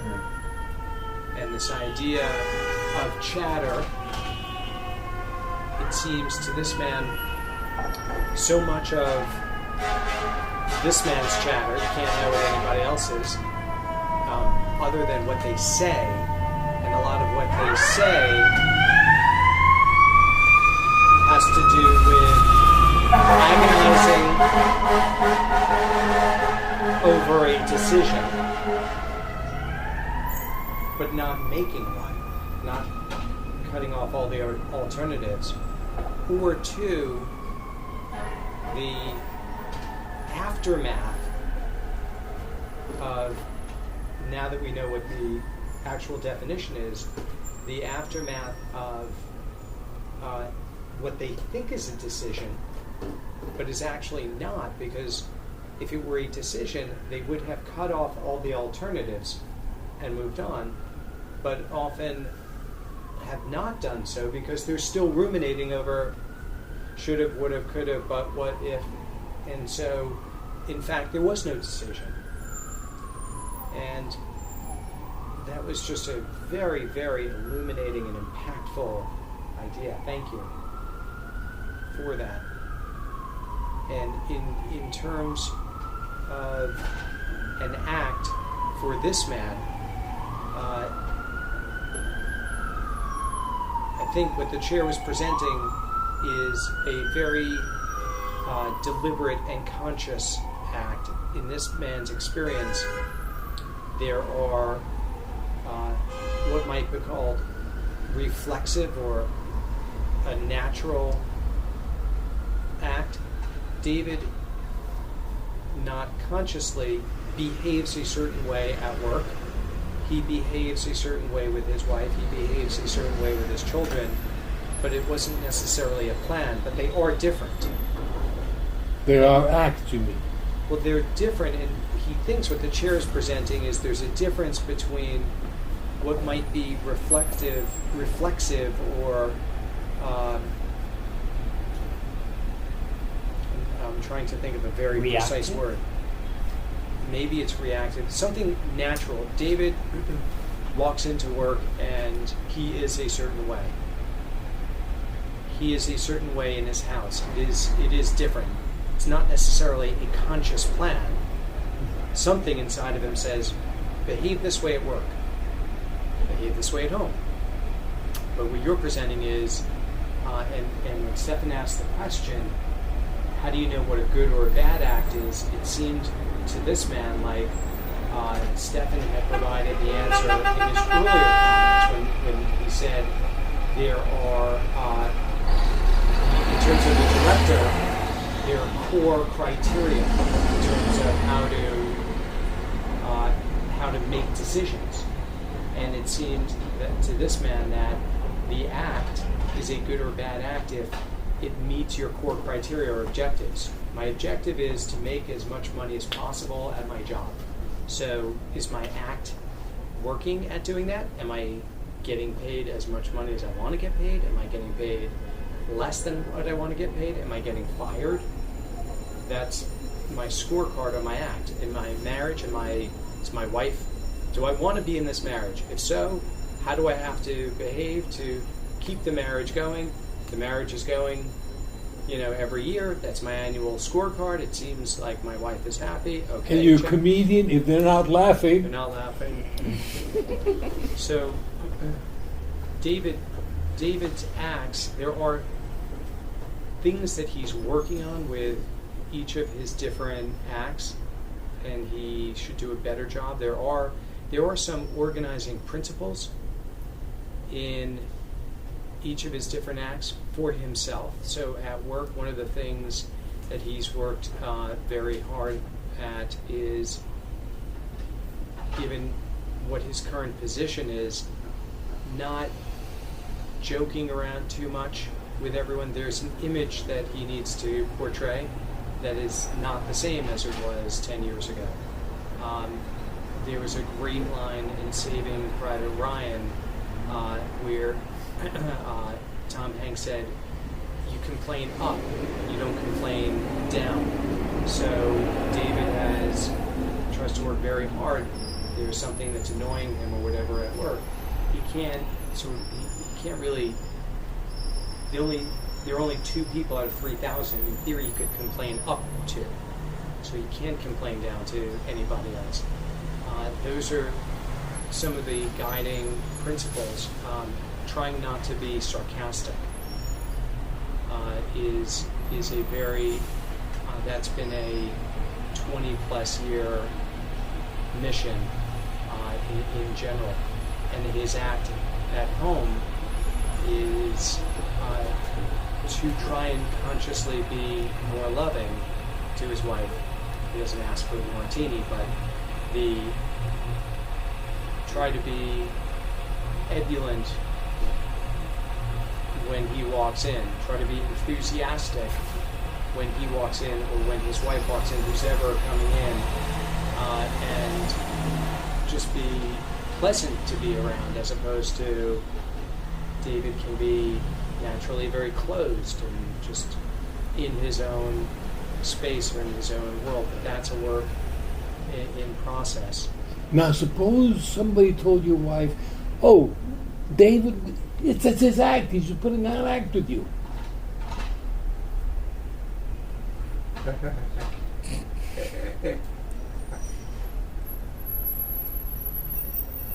She would have to decide whether that mattered to her or not. Someone might say, okay, if it is an act, I like it. But she also has her own act. It depends how we define act. If we're defining it as how we behave naturally, which happens to be different, or if it's defined as a very conscious approach to meeting certain objectives. Can we develop our act unconsciously? Somebody has said consciously or unconsciously, because whatever living creature it is, even if it's not living, a creature stands here, this beginning, scene one, and he goes to do something that he wants, he tries to achieve something, and he gets it. Oh, then this is the way to do it. Is that mean a conscious decision or unconscious decision? Or are they the same and Freud was just jive with conscious decisions and unconscious decisions? Are they all just decisions?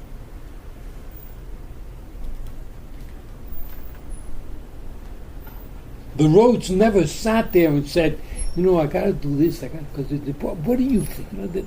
No, the light goes on, the Roach runs. Conscious or unconscious. That's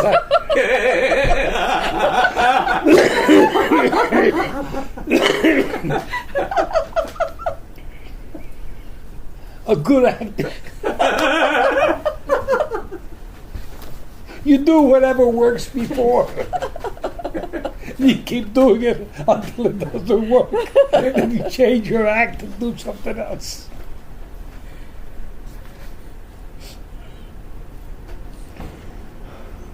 I heard something that always impressed me, and I was thinking about earlier. It was Dennis Hopper was asked, what's the best advice, acting advice he ever got? And he said, it was from James Dean, and James Dean told him, when you smoke a cigarette, don't act like you're smoking a cigarette. Smoke the cigarette.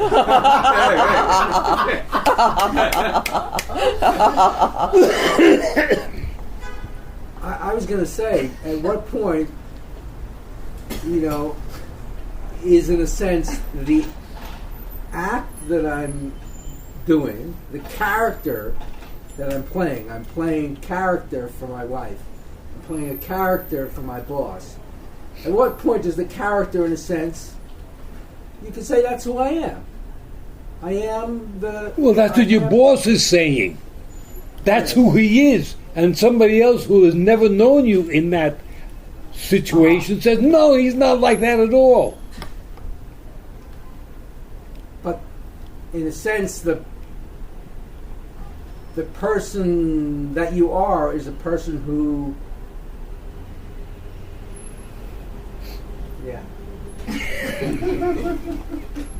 Like all these people, they go out and they kill people. They have people in the house for 20 years. The neighbors say, I don't know, he seems like a terrific guy to me. He always had a nice something to say, had a nice smile. Oh, no, he would never do nothing like that. Yeah, I was having the same thought. I was having exactly the same thought. Yeah. So does it mean that we've been talking about personalities, we've all got them, we gave them names and things. Now we've got to look at chunks of our lives. Do we have characters in different places? And what happens every once in a while when the entity goes a little nuts and brings the character from the bar into church? Listen, Father Jones, why don't you buy me one and we'll talk it over? What happens when the guy from the other side of town, goes home, and he forgets that he just walked the door. There's his wife. Isn't the bigger risk, though, the one that James is mentioning? I mean, yeah, sometimes the wrong character could show up in the wrong place if you accept there's a bunch of characters. But I think what James raised is a real issue, that you begin to confuse that act with yourself. Always. You begin to, you get so comfortable in the act that you start to say, this is me. Yeah. And, Pamela reminded us, I think, of something very important earlier, where she said time is measured. And I remember we used to say, or at least there was one time you turned to me and you said, there's one thing I can never forgive you of, and that's that you acted as if we would see each other 800 more times. Which to me is I don't know if it was, I took it as directed as me, I don't know if it was or not, but it's the same, for me it's that same idea, that same important idea that Pamela is talking about, and that's that time is actually limited. So there's a lot of different acts, but I think one of the most risky things is confusing the act with you. Yeah. Because there's the moment of consciousness also with an actor. Like there's the actor's purpose in every scene. Where you started tonight, that's what the trained actor goes onto the stage, if he's a good actor, knowing exactly what he's there for. It's there to, convince the woman that he's going to love her for the rest of his life, or whatever the case is. But without that, it's difficult to keep that moment of consciousness between yourself and between act number one and act number two and act number exactly. three. Wasn't it very, very recently that the president came out and said something about stepping over a red line? Or anyway, apparently it was the wrong thing to say. But that made me think again that when you say something, when you do something, it pays, if possible, to bear in mind how are other people interpreting what you're saying and doing without being you, who has a context for it and they don't.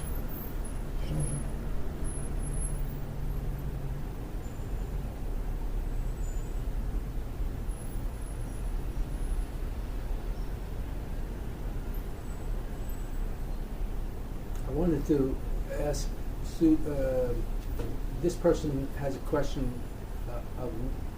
regarding what Susan was saying. I'm wondering if when she is improvising, playing her instrument, improvising, is there a director that's choosing each of the notes that she's playing? Or how, if not, how would one describe where, in a sense, where those how those choices are being made? Well, my response to that would be that the ideal, the goal is that there is no director, because to have a director means there is the music and then there's something else. And the goal is for everything to be music completely. It's like love. As soon as you have a separation, that's when consciousness, direction, all of this occurs. Because you have to have a substitute. If you're not in the zone where it's all happening because you are inside of it, if you're not there, then you have to pretend to be there. And that's when the director is doing it, is helping you. But I think that the ultimate goal is actually to be beyond the director. And on the rare occasions when the goal is achieved, it's love, bliss, joy, God, nirvana. And the rest of the time, it's the act of hopefully creating love, joy, bliss, nirvana for the people listening. If you yourself do not have it, you may be able at least to give it to someone else.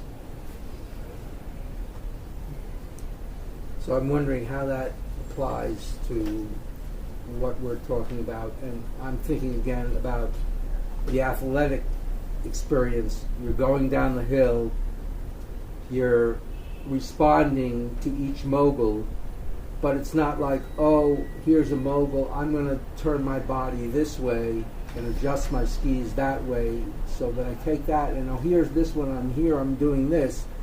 It's all one piece in some way. I think if you're doing it the way you're describing it, you couldn't think that fast and move at the same time. It has to be like a knowing that this is the way to go. Something inside knows, and something inside knows it's that, and then something inside doesn't know, and you fall. So would you say that it's the same with this acting, in a sense, that you've chosen the relationship that you want to have with your wife, and that, keeping that focus in mind, then each particular thing that you do or say or so on evolves from that focus of what that relationship. Yeah, because going down the hill, I think you started off with the premise, I want to stay upright and not fall. Right. And I want to do it clean. There's an experience of doing it, like Susan, I think, is after a while, the first time you don't. Yeah.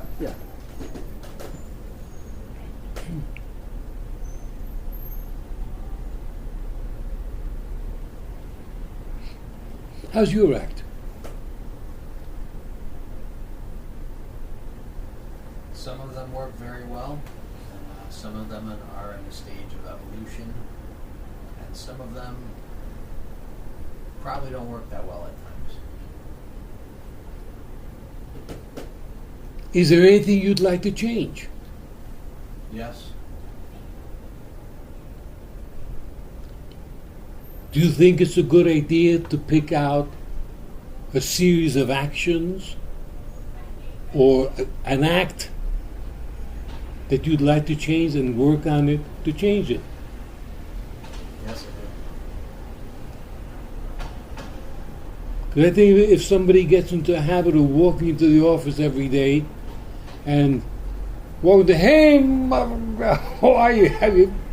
That might not be the way to rise, in General Motors or something. So you're going to have to clean up your at-work personality. What does that person say? How much enthusiasm does he show? When he favors something, does he slap the other person in the back? What's your personality going to be like at the office?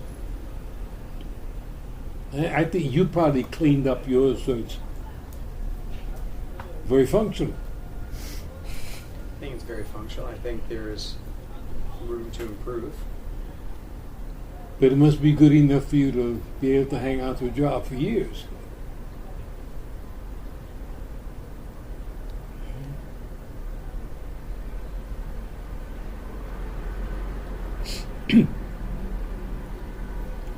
Being personal again, everybody knows I've had a lot of hip problems in the last 10 years or so.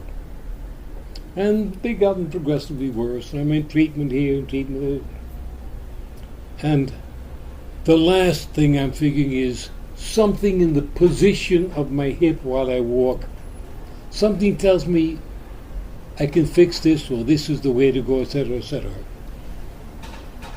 Sue says, well, can you remember to do that when you're out walking? And I emphatically said yes, because it makes so much sense to me that that's the proper thing to do. That whatever I was doing in the past was wrong. I don't know where it's going to go,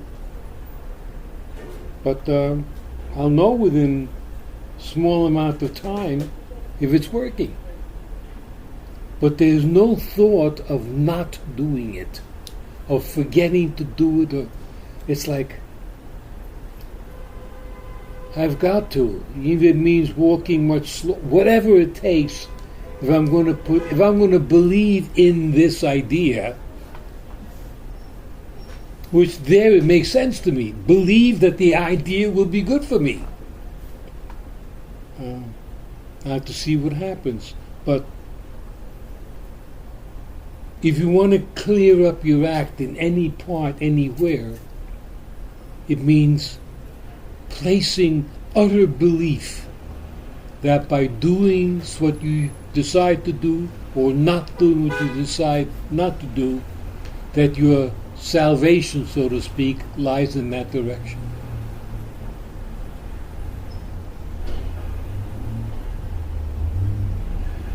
What do you think? What you just described Yeah. seems to fit the definition of what Stefan said a decision is. You cut off all alternatives. You're only going to walk that certain way. Yeah, I can't walk another way. It's bad for me. I feel bad with this or that. There is one other. It's funny once again what Stefan just said about your remark that what you wouldn't forgive if we assumed that we were going to see each other again. When you said at the beginning of the night, does anyone have any questions? And the first thing that popped into my head was, we often talk about death, and we've been talking for maybe 13 years, and if we don't make it, one of us, to next Monday, if that one of us happens to be you not to make it, and I survive, what, if anything... What nerve. What, if anything, out of all the things that we've talked about over the years, would you say,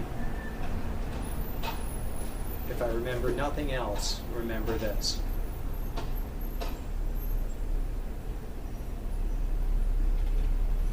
Something that important?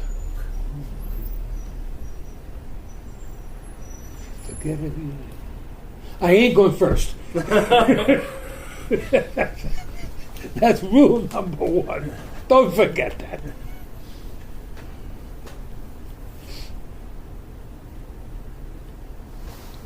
It's that you never know. It's like the minutes are lent, the situations are lent, everything is on loan. There's no guarantee that there's no telling what's going to happen in the next 5 minutes. Hear those people in India, 400 of them sewing shirts, doing this or that. Suddenly the building falls. 900. They're all, what? 900. 900 people? Holy stuff. And like that, the building falls. Nobody went in that day thinking the building was going to fall down. But suddenly, well, it's gone. And you're gone with it. The darn thing is all lent, on loan. It's like a little gift. It's not yours, it's not mine. It doesn't belong to us. We see it, and then I don't know if we're going to see it again. Don't forget that. But remember, you're in better shape than I am. You're in a better shape to take a blow like that. Not really. tell you, my health isn't up to dying. You got to be in good shape to die.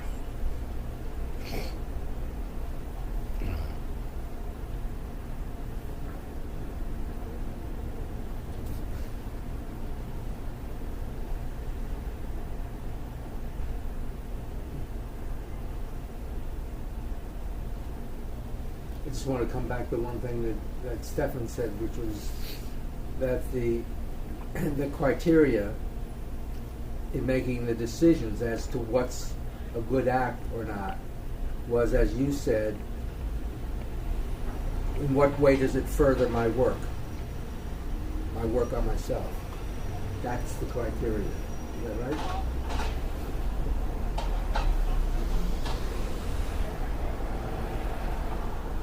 So pleasing the wife maybe plays into that or not. Maybe it's good to get rid of the wife. Maybe making the high bucks is leading one into a path away from one's work.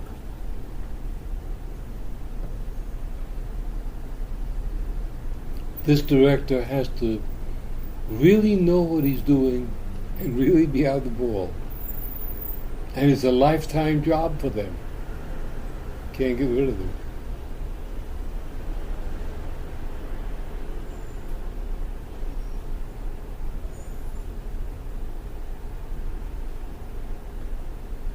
We have a joke if you say to somebody, "Did you tune up?"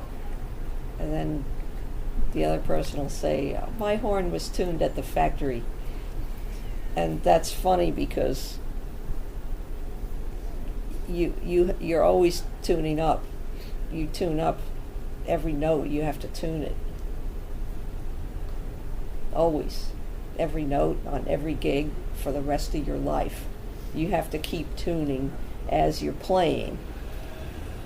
It's not like you push a button and then the note's automatically in tune, because pitch is a moving target.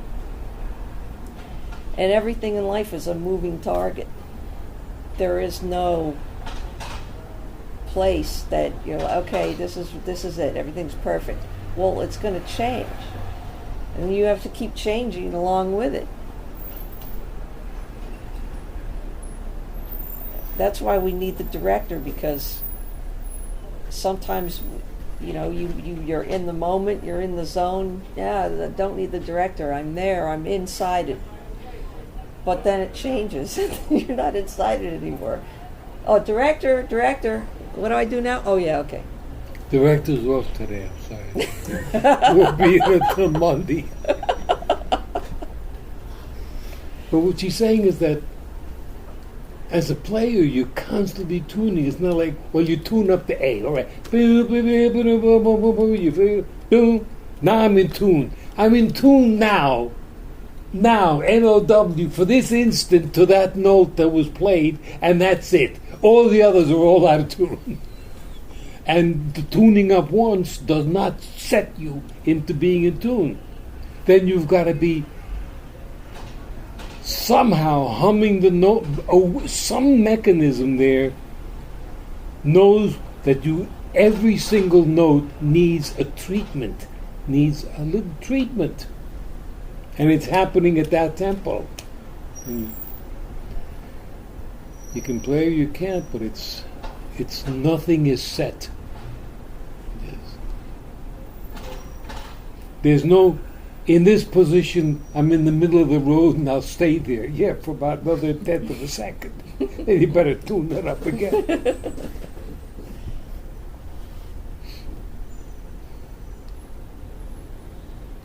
Yeah, it just comes to mind. There's a writer that I've come to really like his work a lot, and I was talking to someone else who had just read one of his books, and we were talking about it, and this guy, and I said, I don't know what it is, but I read other books now, and it just, everything falls so short. And I was saying, and we were talking about it, and I said it's like someone playing jazz. the way this person writes. You just can tell he's making things up as he goes along. He has no plan. Things are weird and crazy, but it all makes sense, and it seems like he's playing music. And so then I read something else. It's kind of how Sue describes. It's some people are not really there, so they're sort of faking it. And some people fake it pretty well, but when I am so entrenched in this other person's work, everyone else I could tell they're faking it, even though they're very good too. But there's something about that that's really captivating, that someone's kind of making things up, and you can tell it's dirty. It's not really clean. It's really, and that seems more human in some way. So I don't know. More and more, I'm attracted to that for some reason. I think before I was more attracted to this faking it a little bit cleaner in a way. I don't know why, but more and more that sounds and feels really off and out of tune. So I have the same experience with writing. I think that music Sue's describing. I'd like to ask Derek who the writer is that he likes. He's passed away a few years ago. It's a Chilean writer. Bolaño is his last name. Roberto Bolaño. And I mean, interesting. It's not. Sometimes you read his books and it's not really. It doesn't have a satisfying ending, or it doesn't. You sort of have an experience. You don't have this dropping of the nickel into the slot at the end that a lot of things have. But yeah, I just found myself. I wanted more of it. I just wanted to have that experience of listening to the words. When you have this experience, is it a physical experience for you? Yeah, it feels like a physical experience. Yeah. I mean, also too. I think it's very musical. To me, this poetry is very musical, and I think this is a poet. So there's a lot. Yeah, there's physical. There's a lot of senses, visual. A lot of. This morning, I was going through something, and I was reminded that years ago my teacher Henry had said, when you feel like you want to burst into tears and you just cry for no reason, call that you're feeling happiness. Wow. Through the years, I keep telling myself that, and I sometimes don't tell myself that. But this morning I did. I said, wow, I can't believe I'm this happy.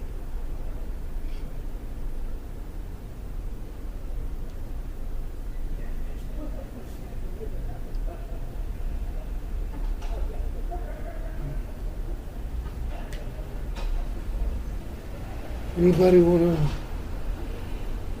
give a final thought or two or something? I have a question, and that's, we're talking about all of the acts. Amidst all of the acts, is there something that we're all meant to do, that we're all put here to do, that it's the job of the director to find that? Yeah. I think that the vast majority, if not all of us, are meant to do something here. It may take forever or until the day before you die to find it and then get it, or you might never get it. I'm not sure. Might have to come back a few times, or I don't know. But there's some point in your life when you're saying to yourself, yes, I got a hold of it. This is it. And I guess for some people it happens easier than others, but it's a great gratitude to know that it happened at all.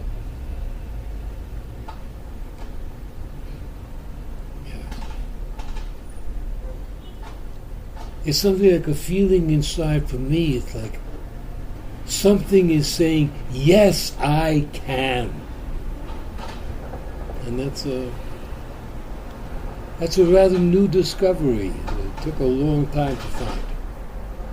But yes, I can means that it's not going to happen, but yes, I can.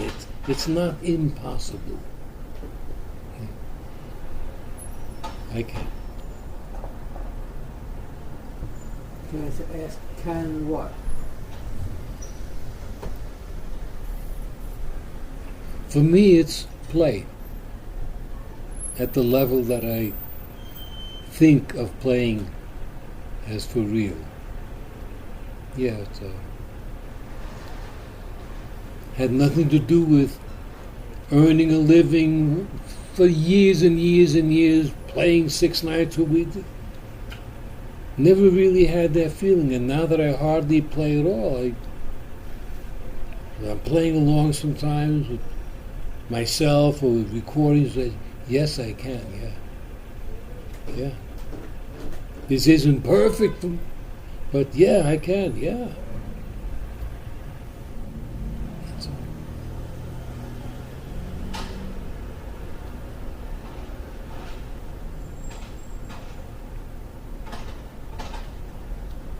That's what I call magic sometimes happening. In South America, Sue came up with this gig and this guy, and then she's on the band, and she says to me, "Why don't you come down? You want to come down and play a couple of notes, you know? Not going to get paid for it, but come down and play some." So, all right, I did. And I played every weekend for 10 weeks. And today I asked her for this guy's address, his email. And I told her he gave me much more than I gave him. He let me play. Wow. And since then, life has not been the same. Now it's different, you know. Anyway. Yeah, I'd like to mention last reading group. We were with James and Pamela and myself, and we kind of present the idea to James. We'll start a reading group, and he'll be a moderator to explain the particular ideas of simple science. Mm-hmm. So I'd just like to present that. And also I'd like to mention James looks very sparkling tonight. Doesn't he? Yes. Very much so.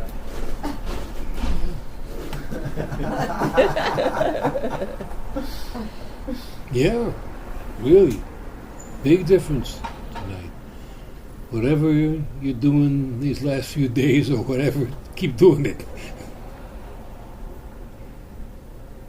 So what's this? There's going to be a permanent night, Monday night, or? Well, we have to figure out. Mm-hmm. It's a book club, Yeah, reading group. and there's a first book, which is Design in Nature. And Everybody's going to read that book. Mm-hmm. Okay.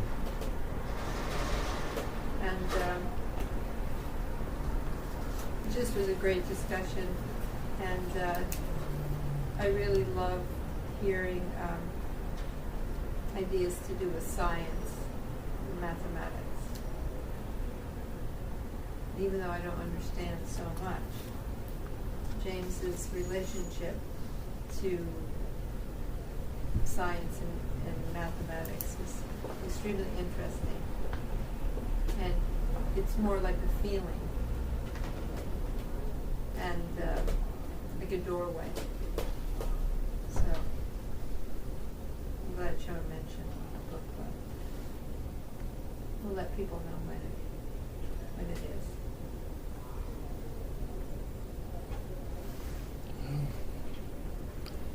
Thanks for everyone coming down and being here. I'm glad I was here. I'm still here. It's wonderful this place is here to provide for us, and God bless it and us and everything else. see you more. We'll talk on Monday, Tuesday, and Wednesday.